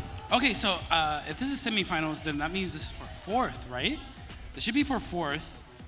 So we'll see how this goes. This is the money, essentially. In the money, absolutely. So we'll see what's going to happen and transpire between these two. Edgar has been doing so great on that Palutena. I believe that Theed's Falco was an obstacle for him earlier in the run, if I'm not mistaken. I feel like I've seen these two. They did not run into They didn't? Okay. Well, we'll get to see what happens between these two now as the Falco from Theed and the Edgar on the Palutena face off at the first game of this losers semifinal. Yeah, I believe so.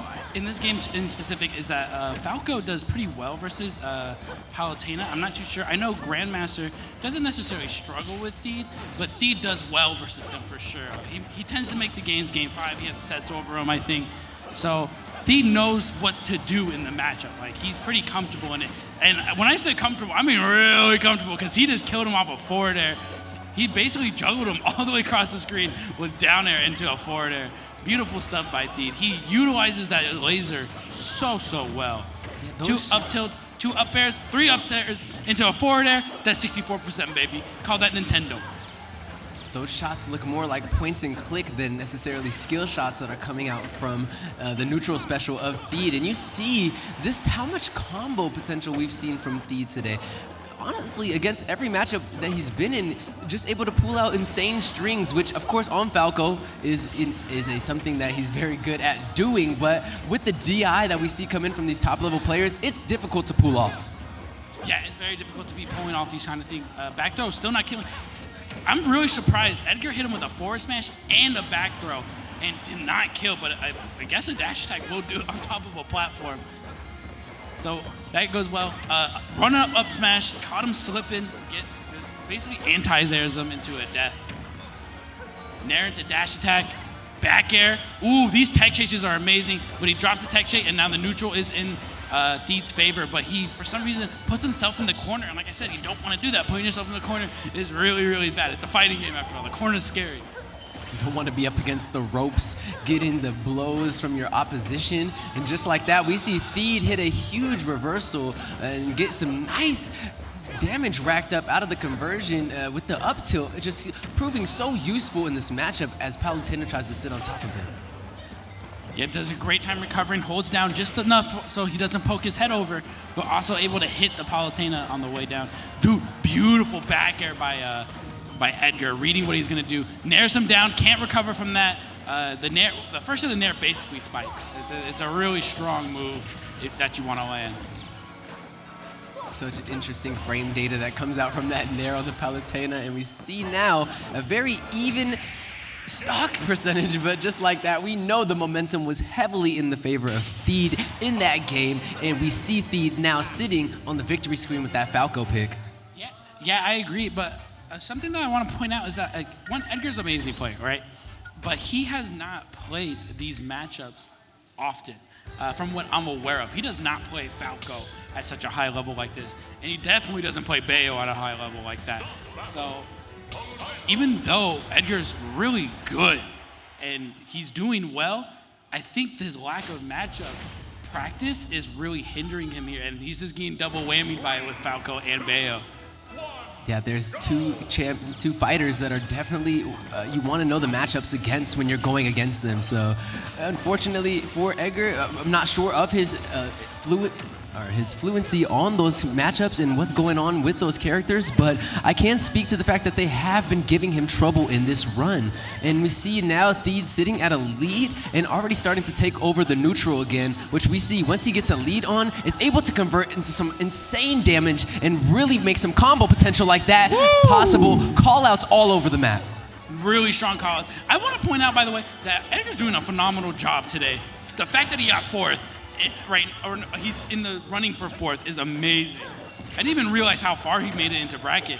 But let's also talk about Theed right now, about how precise and well that he has been playing this past month, maybe even 2 months now. He's been nothing but kicking ass for sure. Wow! What? He bounced off the wall like it was Ness or something. What kind of angle was that? Gets an up tilt back air, doesn't kill quite yet, decides not to chase him down with the down air, takes the wall, then down airs him. He's just, oh God! How can you stop fate when it is hitting you in the face like that? Theed showing expertise, showing tech, chase, and opportunities that he's presenting for himself. Wants to get a solid win on this game 2. Theed's so good. Theed is so good. Oh my God. Double up air, triple up air, 64%. Call that Nintendo, baby. 79. Does not go for the ledge. Very smart, because that probably would have spiked him or at least hit him against the wall. Dash attacks. That's how it is sometimes. Sometimes you just got to dash attack. Sometimes you got to clear the air, get one of those nice dash attacks to do what the dude does, and then just like that, Theed tries to make it impossible for Edgar to find any solace in the stage. What I'm watching right now, what I'm seeing is actually crazy. So Theed, all that game, he was side B'ing onto the ledge, and it looked like he was trying to 2-frame like a side B spike essentially, right? But then he mixes it up and side B's onto the stage instead, and then up smashes him because he read that he was going to go high. He conditioned him to go high so he wouldn't get lingered hit by the...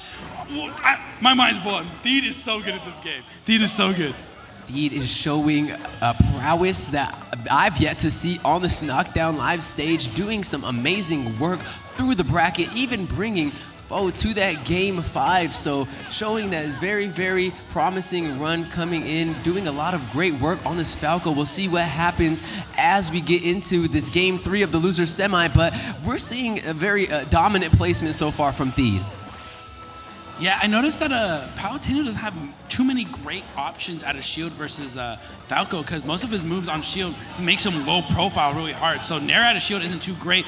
And a backwards up tilt into back air is going to hit, and it's just going to seal the stock at like 80%. You got to be careful. You have to know what is going to come up, what you have to watch out for when fighting Falco.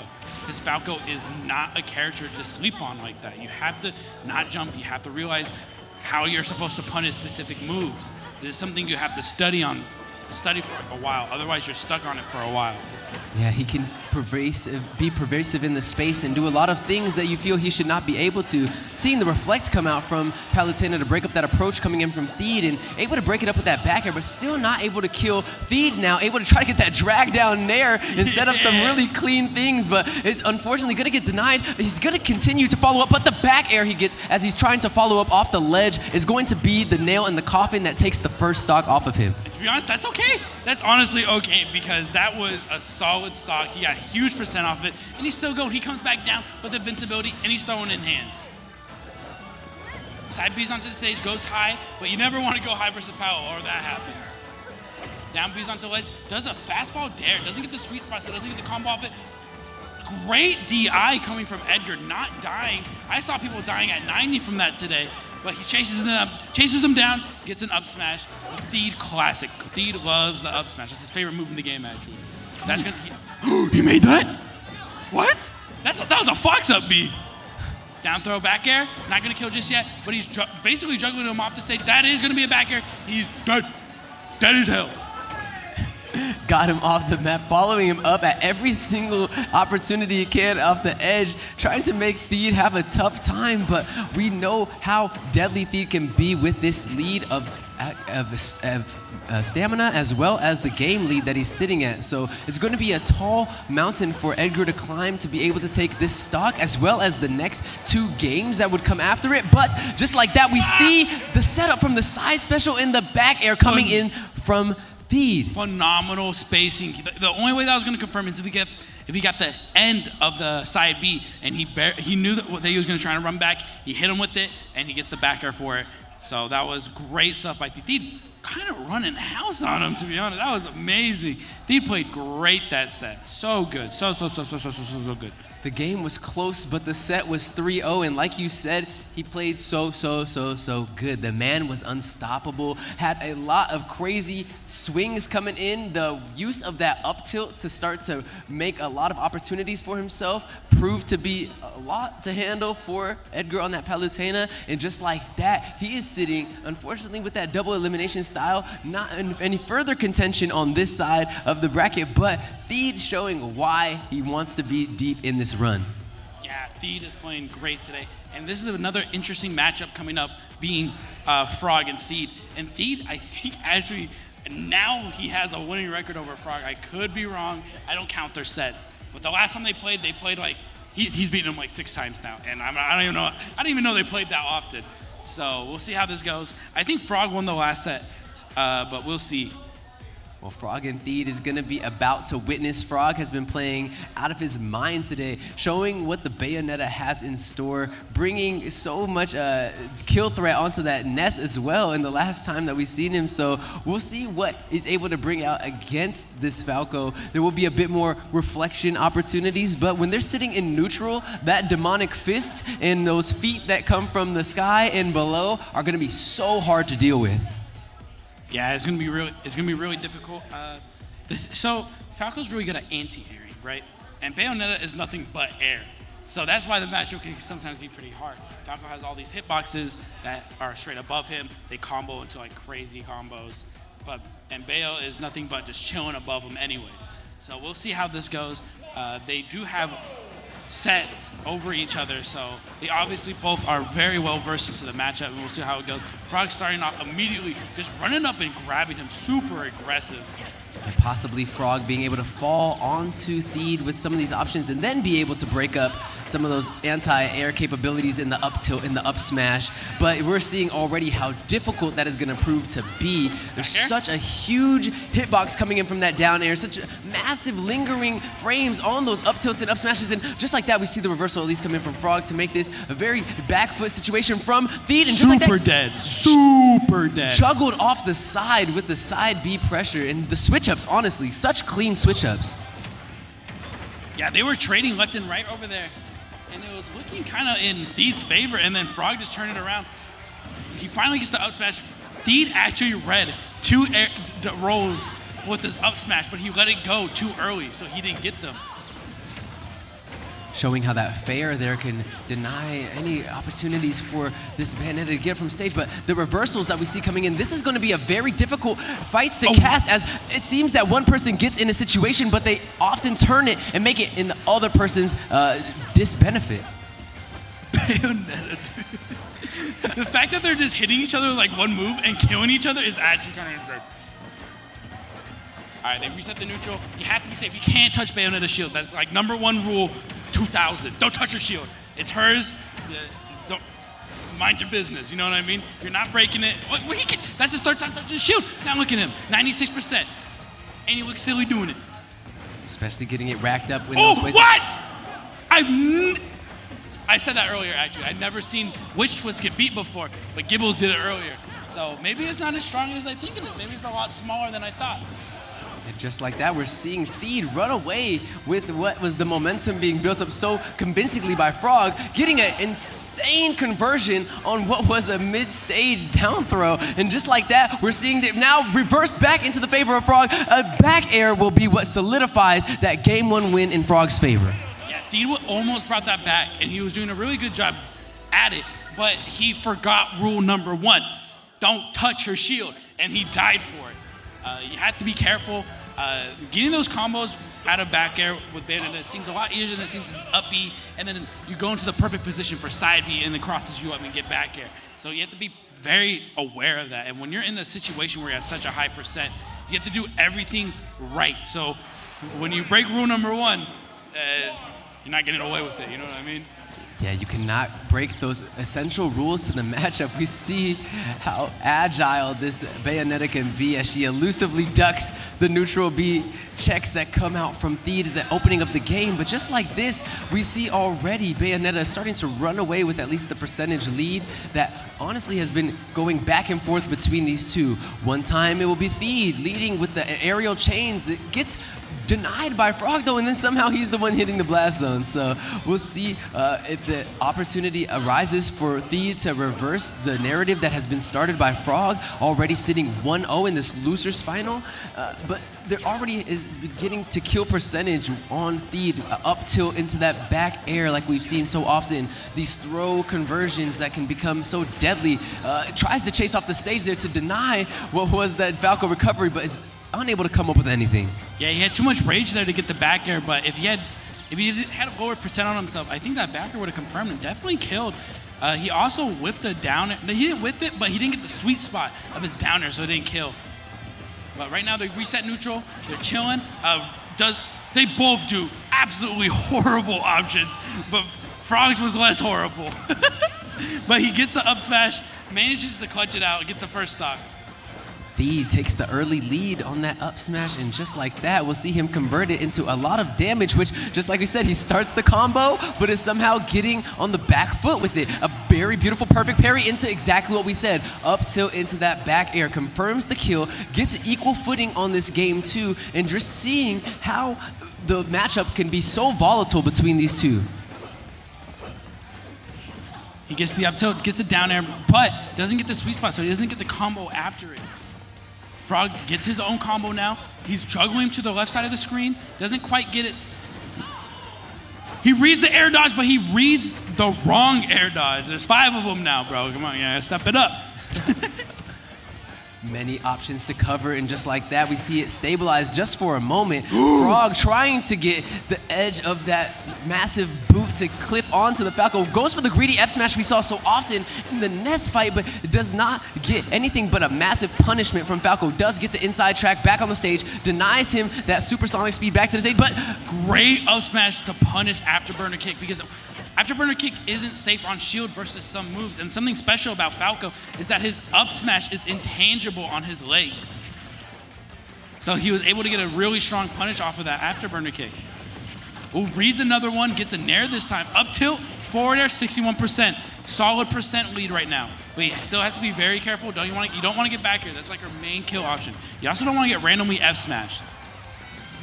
Starting to see Theed run away with the game there. Gets checked with the recovery option and tries to make it impossible for Frog to get back. He tried going for it down there, and then he got punished for it. A little too greedy. He had the lead, bro. Just have the lead. Keep it.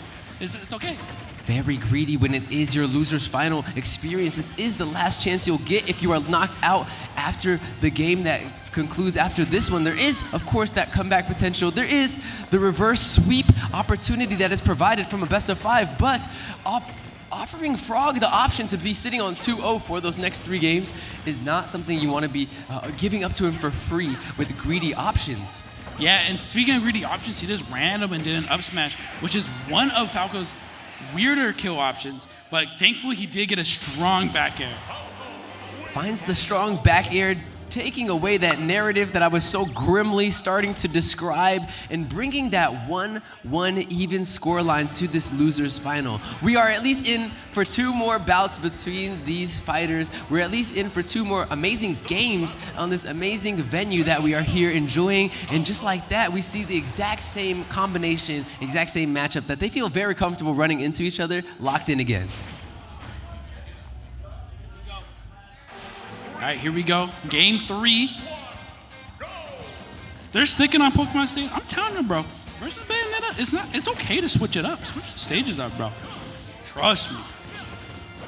It's a drag down. It's really hard to get strong combos like that on Bayonetta because once she's super thin, it's pretty light as well. But also she has a frame 1 air dodge, and when she gets that frame 1 air dodge, she bats with Sin and gets her own combo off of it. So the fact that he's like successfully doing it is pretty nice, pretty nice.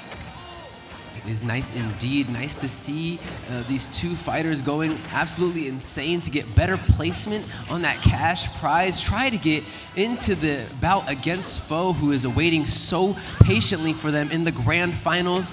Both of these fighters are able to call out air options so easily. We see Theed almost get the beautiful lead backer there. Catching his jump on the side because he wanted an afterburner kick, but you have to jump first. He caught those frames. Down throw side B, up air, doesn't get the second up air, but reads the air dodge.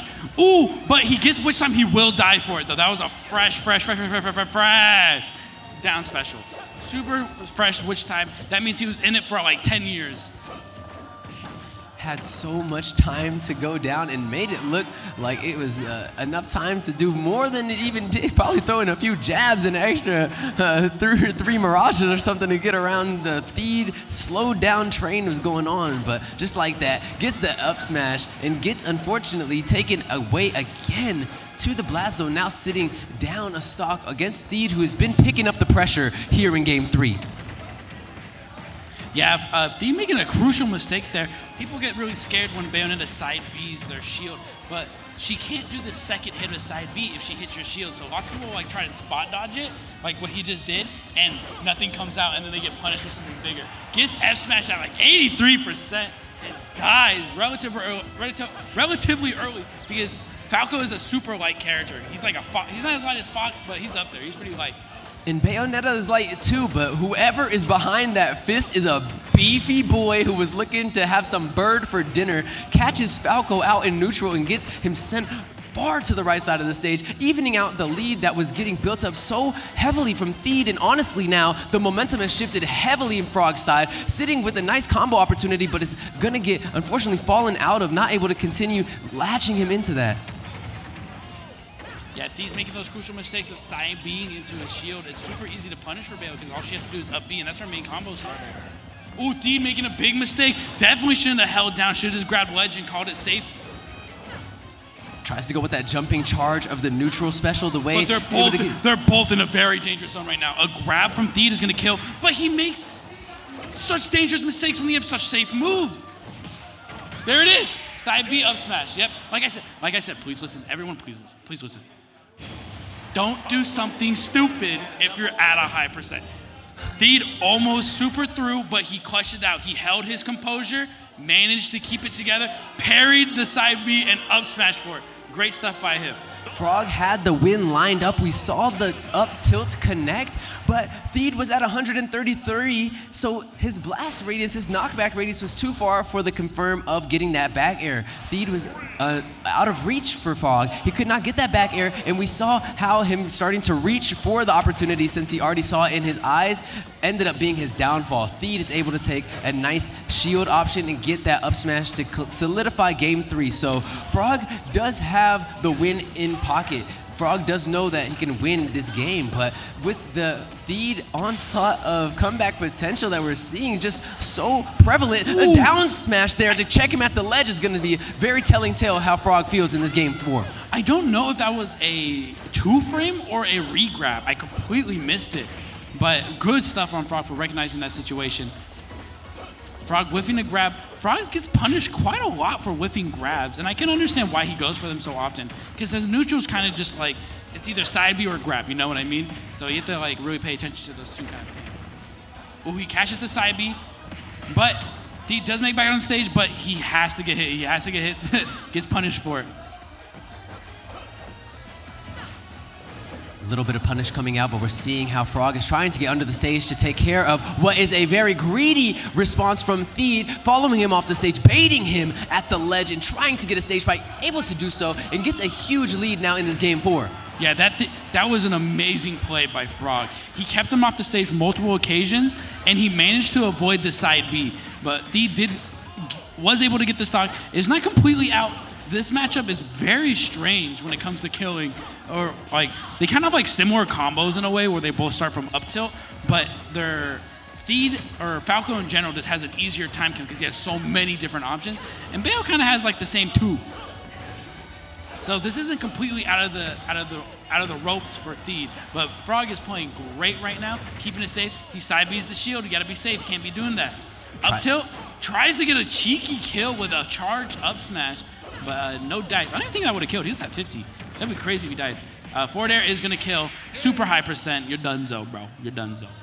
Frog able to capitalize on a very solid lead that started with that down smash at the ledge. Took a very early stock away from Theed, made Theed play from the back foot, and then continued to cut off his win conditions. So really well played by Frog there to solidify game 4. We sit now at a best of 5 that is at game 5 between these two who have been putting each other to the ropes. Both have showed dominant games where they're able to dictate the pace and make the other play from the back foot. Who will get the lead in this game? We're still unsure. We'll have to see when we get into it, but we do know we will see Falco, we will see Bayonetta, and I believe we will say Pokemon Stadium 2 one more time. I got a strong feeling this is going to be a really tight game. It's going to be either super tight or... I think it's going to be tight. I think it's going to be a tight game. They take it to FD. Frog goes here quite often, or everyone takes Frog to here quite often. I'm still concerned as to why he doesn't ban it. Maybe it's because the blast zones are small on this stage, and he likes being able to like carry people off the top. So that would make a lot of sense. Speaking about carrying people off the top, he almost does it. Dash attack, again, not a very safe move.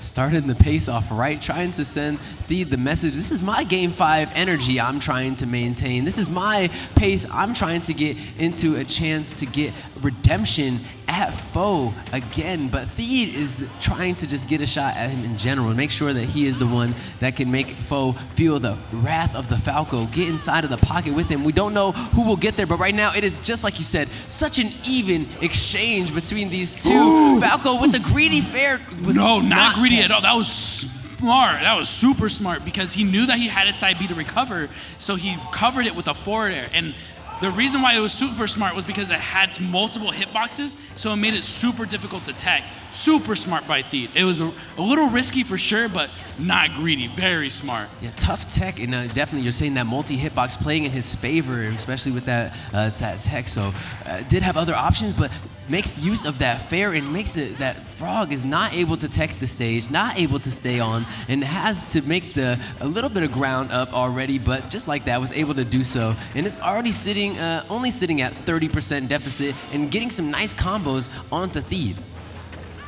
Wow, Theed narrowly dodging the up B out of shield, grabbing the ledge just in time. Doesn't get the air dodge. He gets the air dodge read and covers it, but he was not close enough. But he gets another one. He instead hits the afterburner kick, killing him at like 120. Frog at a very dangerous right now. At 33%, he's playing it safe. Theed playing really smart right now. He's just trying to get that combo started, but doing it safely, scooping and sharking that platform. Scooping and sharking, but then looking for an F smash, a very greedy one that ends up honestly getting punished as nothing transpires from it. Frog was able to stabilize, get some of the stage presence back, and then get a really nice solidification of that second stock off of Theed. Just like that, though, we see how the combo potential of the Bayonetta continues to come out. It continues to be oppressive. It doesn't rack up that full 49% where we're seeing Theed be above that, but this could be it. That is a big combo for Falco. He's hanging off. Wow! Are you serious? There's no way! There is no... Okay, so I don't believe that reached under the ledge, but I do think that Bayonetta peeked her head over the wall when she was up being, and that caused the Falco F smash to hit. That was crazy. Dude, and the fact, I know he saved that for the last game. He had to have saved that for the last game. He wanted him to be comfortable while recovering. He had it under his belt at all times. He was like, I don't care how far behind I am. At one point in the game, I'm gonna have you in the position I want you in, and he's not gonna know. He saved it for game 5. So smart on Theed's end, so smart. Very unfortunate for Frog, but that was great. That was super smart. Theed showing great levels of reserve, keeping some of those amazing win conditions, those cheeky F smashes that are going to be trapping the ledge for you in your back pocket until they're needed most. And just like that, solidifies a chance to get into that grand finals, get a chance to hit a bracket reset against a foe in the coming set. And we're going to look at that bracket to see what transpired to get us to this point. Just like that, of course, we've seen our semifinals on the winner side starting off between foe and Theed. Frog and Edgar, both of those people we've just seen, Frog and Theed, Theed was knocked out early against foe, but Frog continued forward, got knocked out against him later. Something very interesting to look at right here is that So Good Pop lost to Yume, and that's kind of funny because I would assume Yume actually knows the matchup only because he also was a Wi-Fi warrior at one point. So that's pretty interesting to see. But good stuff on everyone. Yeah, all types of good stuff. You saw Edgar have an amazing deep run as he just came back onto the scene. We haven't seen Edgar on that Palutena in a while. Great showing from him today. And great, of course, the future success that's going to be in those runs from what we've seen if it continues to grow. But nonetheless, after everything that's transpired, everybody that has battled to the brim, we see Foe versus Theed in the final two. And we saw this earlier in winners semis. I wonder if it'll be any different. We'll see how it goes. But Foe kind of had the advantage over Theed. He knew what to do and how to punish him. It looks like Foe more so had more of an edge on the player on who Theed was. Like he just knew what he wanted to do. He was catching side beasts. He was punishing up beasts. He knew what he wanted and he knew what to do. Right, if I'm not wrong, Foe did drop the first game, right? He did lose the first game, but then after that, did a convincing 2-0 sweep, had that downloaded energy from the Theed, and we'll see if he's able to continue that dominance that he's shown here through Knockdown in the winner's bracket as well as previously. Yeah, we'll see how this goes. I'm not sure when they're starting, but I'm excited to see what happens. Yeah, well, we know at least that Foe is on those standard rule sets, so you could just go on any controller anytime, just to plug it in and get going. I'm not sure what controls Theed runs, but as those two get set up and get those fingers warmed back up, just another thank you for everybody that's come out to be a part of the event today. Everybody in Twitch chat keeping us charged up. We see you all. We love you all. And as well as everybody that's just supported people being fed and hydrated out here in the deserts. Appreciate everybody that's come out. All good stuff. I know that the battlers and the fighters are excited to get into that $250 contention, and as well as getting in for that GG power crate we have waiting here so patiently to get into the hands of one of these two, either Foe or Theedium, that are sitting in this grand final matchup. So we'll see how it goes. Theed actually has to win 2 sets to take it home, which is going to take a lot of stamina. Whenever back in the day when I would occasionally go grand finals, being in loser side grand finals, it took so much energy from me whenever I did it. But Theed, he's a great player. I think he has the stamina to do it. If he gets the first set, I think he can do it. And it takes the stamina just to get to that point in general.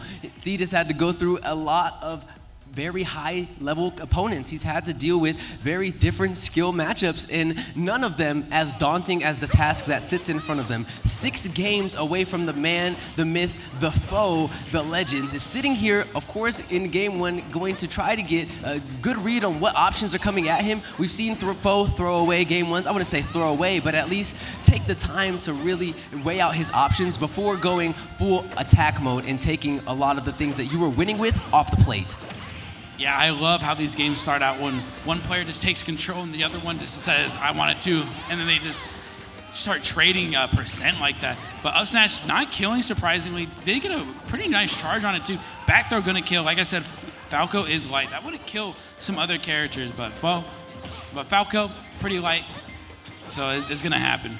The problem that you mentioned about Theed with the side specials onto shield is going to be insanely exploited in this matchup.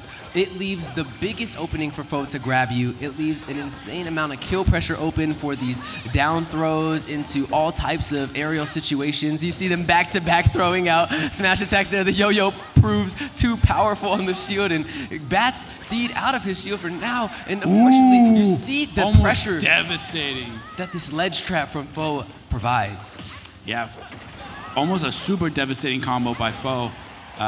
He's trading these tiny hits, and they're surprisingly not killing. They normally do kill relatively early, but Theed getting an up throw at 80% and killing because of his rage at 127. Really nice. Well, looking for a grab, didn't quite get it. He's gonna get punished for it. We'll see how Theed does to take advantage of that, but it looks like now he's in disadvantage, runs off the stage and nairs. Yeah, in that situation in general, Foe covered both side B and up B. Ooh, beautiful. And he dies. Wow, I've never seen Ness's air dodge not make it to ledge before. That stuff is like 2 jumps in 1.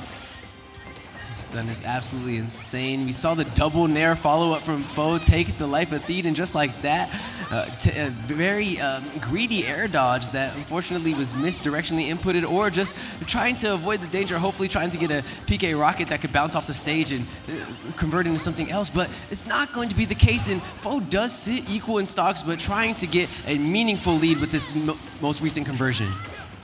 I think Foe was debating on trying to PK rocket himself into him off the stage, but opted not to do it. The PK fire forward air is going to do it. Such a strong move, killing out about 100%. Great stuff by Foe. The way that Foe can use these PK fires to break off the entry from Falco if he's not quick enough on these down specials is honestly so devastating. It cuts off a huge angle, and Foe is master of the skies. That neutral air has too much priority for Falco to go in unchecked. Yeah, I'll be honest, I don't think the reflector is that good in this matchup. I'll be honest. Only because it's big and it works. And the only time I can really see it being very good is when he does it aerially. Otherwise, I would recommend just using it to push him farther off the stage. Because but Ness has a hard time recovering.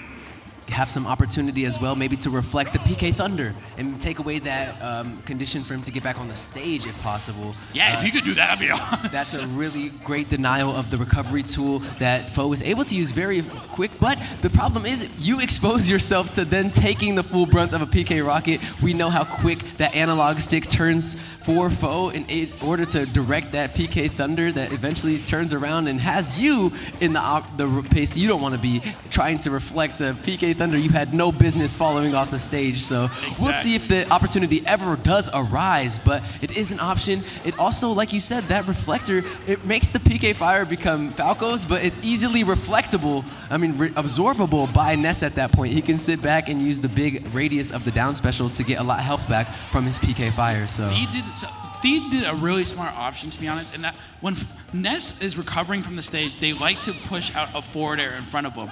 But something that's really smart is going under them and scooping them from below, because it's a little more vulnerable down there. And that's exactly what he did with back air. Super smart by him. Oh no, bro. So Theed narrowly air dodged out of that. He would have died. Very destructive situation he would have been in. Even if not a true stock death, a moral defeat as you take that drag down up air into what was a crazy chain of events from Foe coming out. But like you said, expertly dodged out by Theed, and the momentum shifted back in his favor. We now see Foe sitting down the stock. We now see Foe with not too much of a lead on this, not too much of an opportunity to kill Theed on this stock as that, but with that call out of the PK fire and the down air leading into an accidental SD without being able to get back to stage. I looked away for 2 seconds. What happened? A lot of stocks. We'll say a lot of stocks were exchanged. Big blows. Foe down air Theed and died? Is that what happened? He spiked himself? Essentially, bro. A self-spike. What happened? A self-spike the whole time. Very unfortunate as these two. Actually. All right, Theed with his hoodie up, looking fresh as hell. Ready to take home the dubs.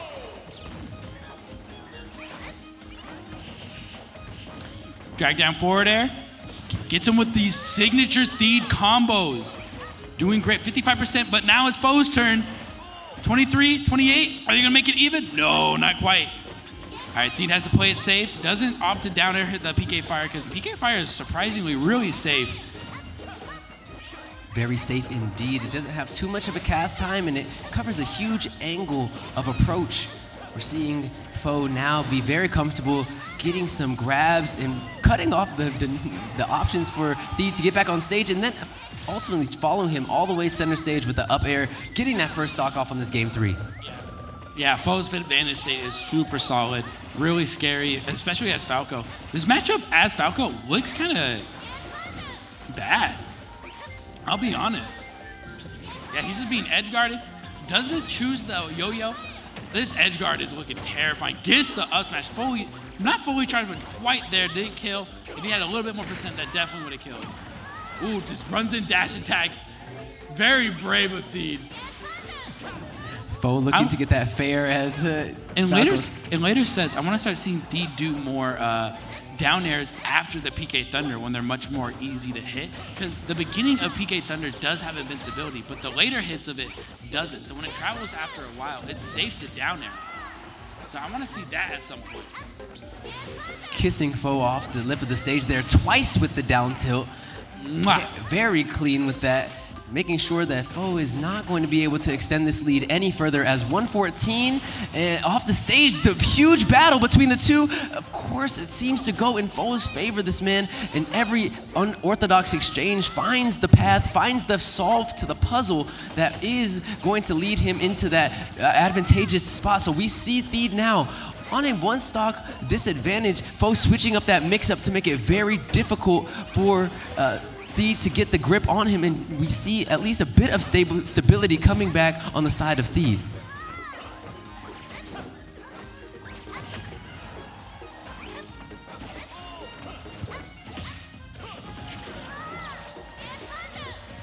Just testing the waters as both players have options, and just like that, an F smash from Theed is able to close the gap that may be. Surprisingly pairing the PK Rocket, quite nice of him. All right, gets out of the PK Fire, wasn't a solid hit, he didn't roll into it or anything, so thankfully he was able to get out of it quite easily. Does not get the down smash 2-frame. He's at 0% and probably wouldn't have done anything too special.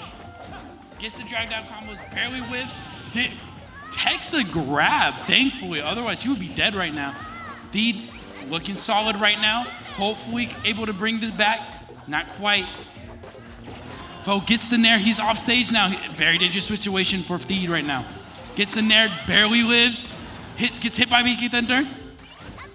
Air dodges the up air, Theed back in neutral, forward tilted, done, goodbye.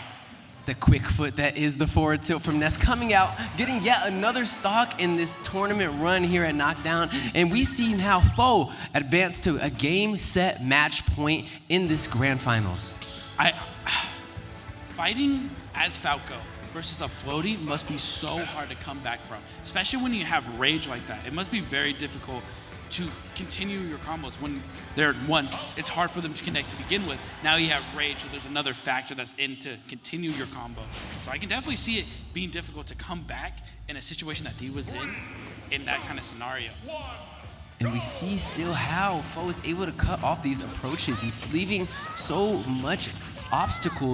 many obstacles in the way of Theed here. So it's going to be, like you said, a very hard DI situation for Theed to try to keep mixing it up against Foe here and try to get some type of lead on the situation. But we'll see if Foe's able to continue to do what he's done best in these past 2 wins that he's grabbed. We'll see if Theed is able to go back to the strains that happened in that win that he got.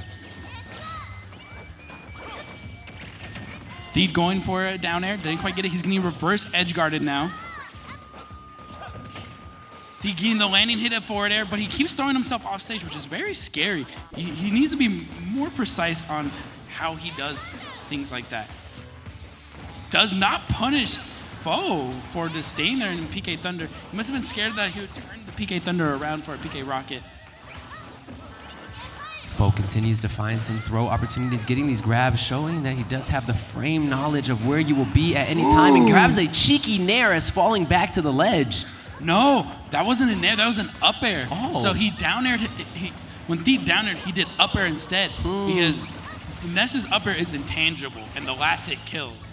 So that was very dangerous. So clean, the mastery that you see come out from these minute inputs as both of them seem to be falling from the sky and neither of them having an advantage. Foe walks away with the lead now and is sitting, like we said, on grand point. And just like that, that is the tournament. Foe lands 1 PK Fire into a down air and it's done. That's a stock.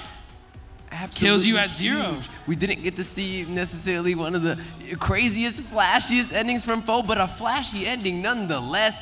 Foe continues to dominate here at Knockdown, gets his second first place victory in a row, back-to-back champion, gets his second GG Power Crate to take home with him in tow. And thank you so much to Theed, Frog, Edgar, our other top contenders who were in the money for giving us an amazing show at the top of the bracket. Yeah, shout outs to Edgar specifically. Like, he played really well today, and the fact that he got 4th, it's like he never left. Absolutely, just right back in the swing of things, right back onto the podium. And it was honestly just a treat to be next to you today, Clay. I was appreciative of everything you lent to the broadcast and your big energy. Yeah, bro, it was awesome commentating with you as well. No, man, it's a pleasure, man. And we just want to thank everybody that tuned into the broadcast at home, everybody that came through to the HyperX Esports Arena here at the Luxor. Thank you so much for tuning into our broadcast. Knockdown, just like that, is going to be out for us today, but we will see you all very soon next week. Have a great one, guys.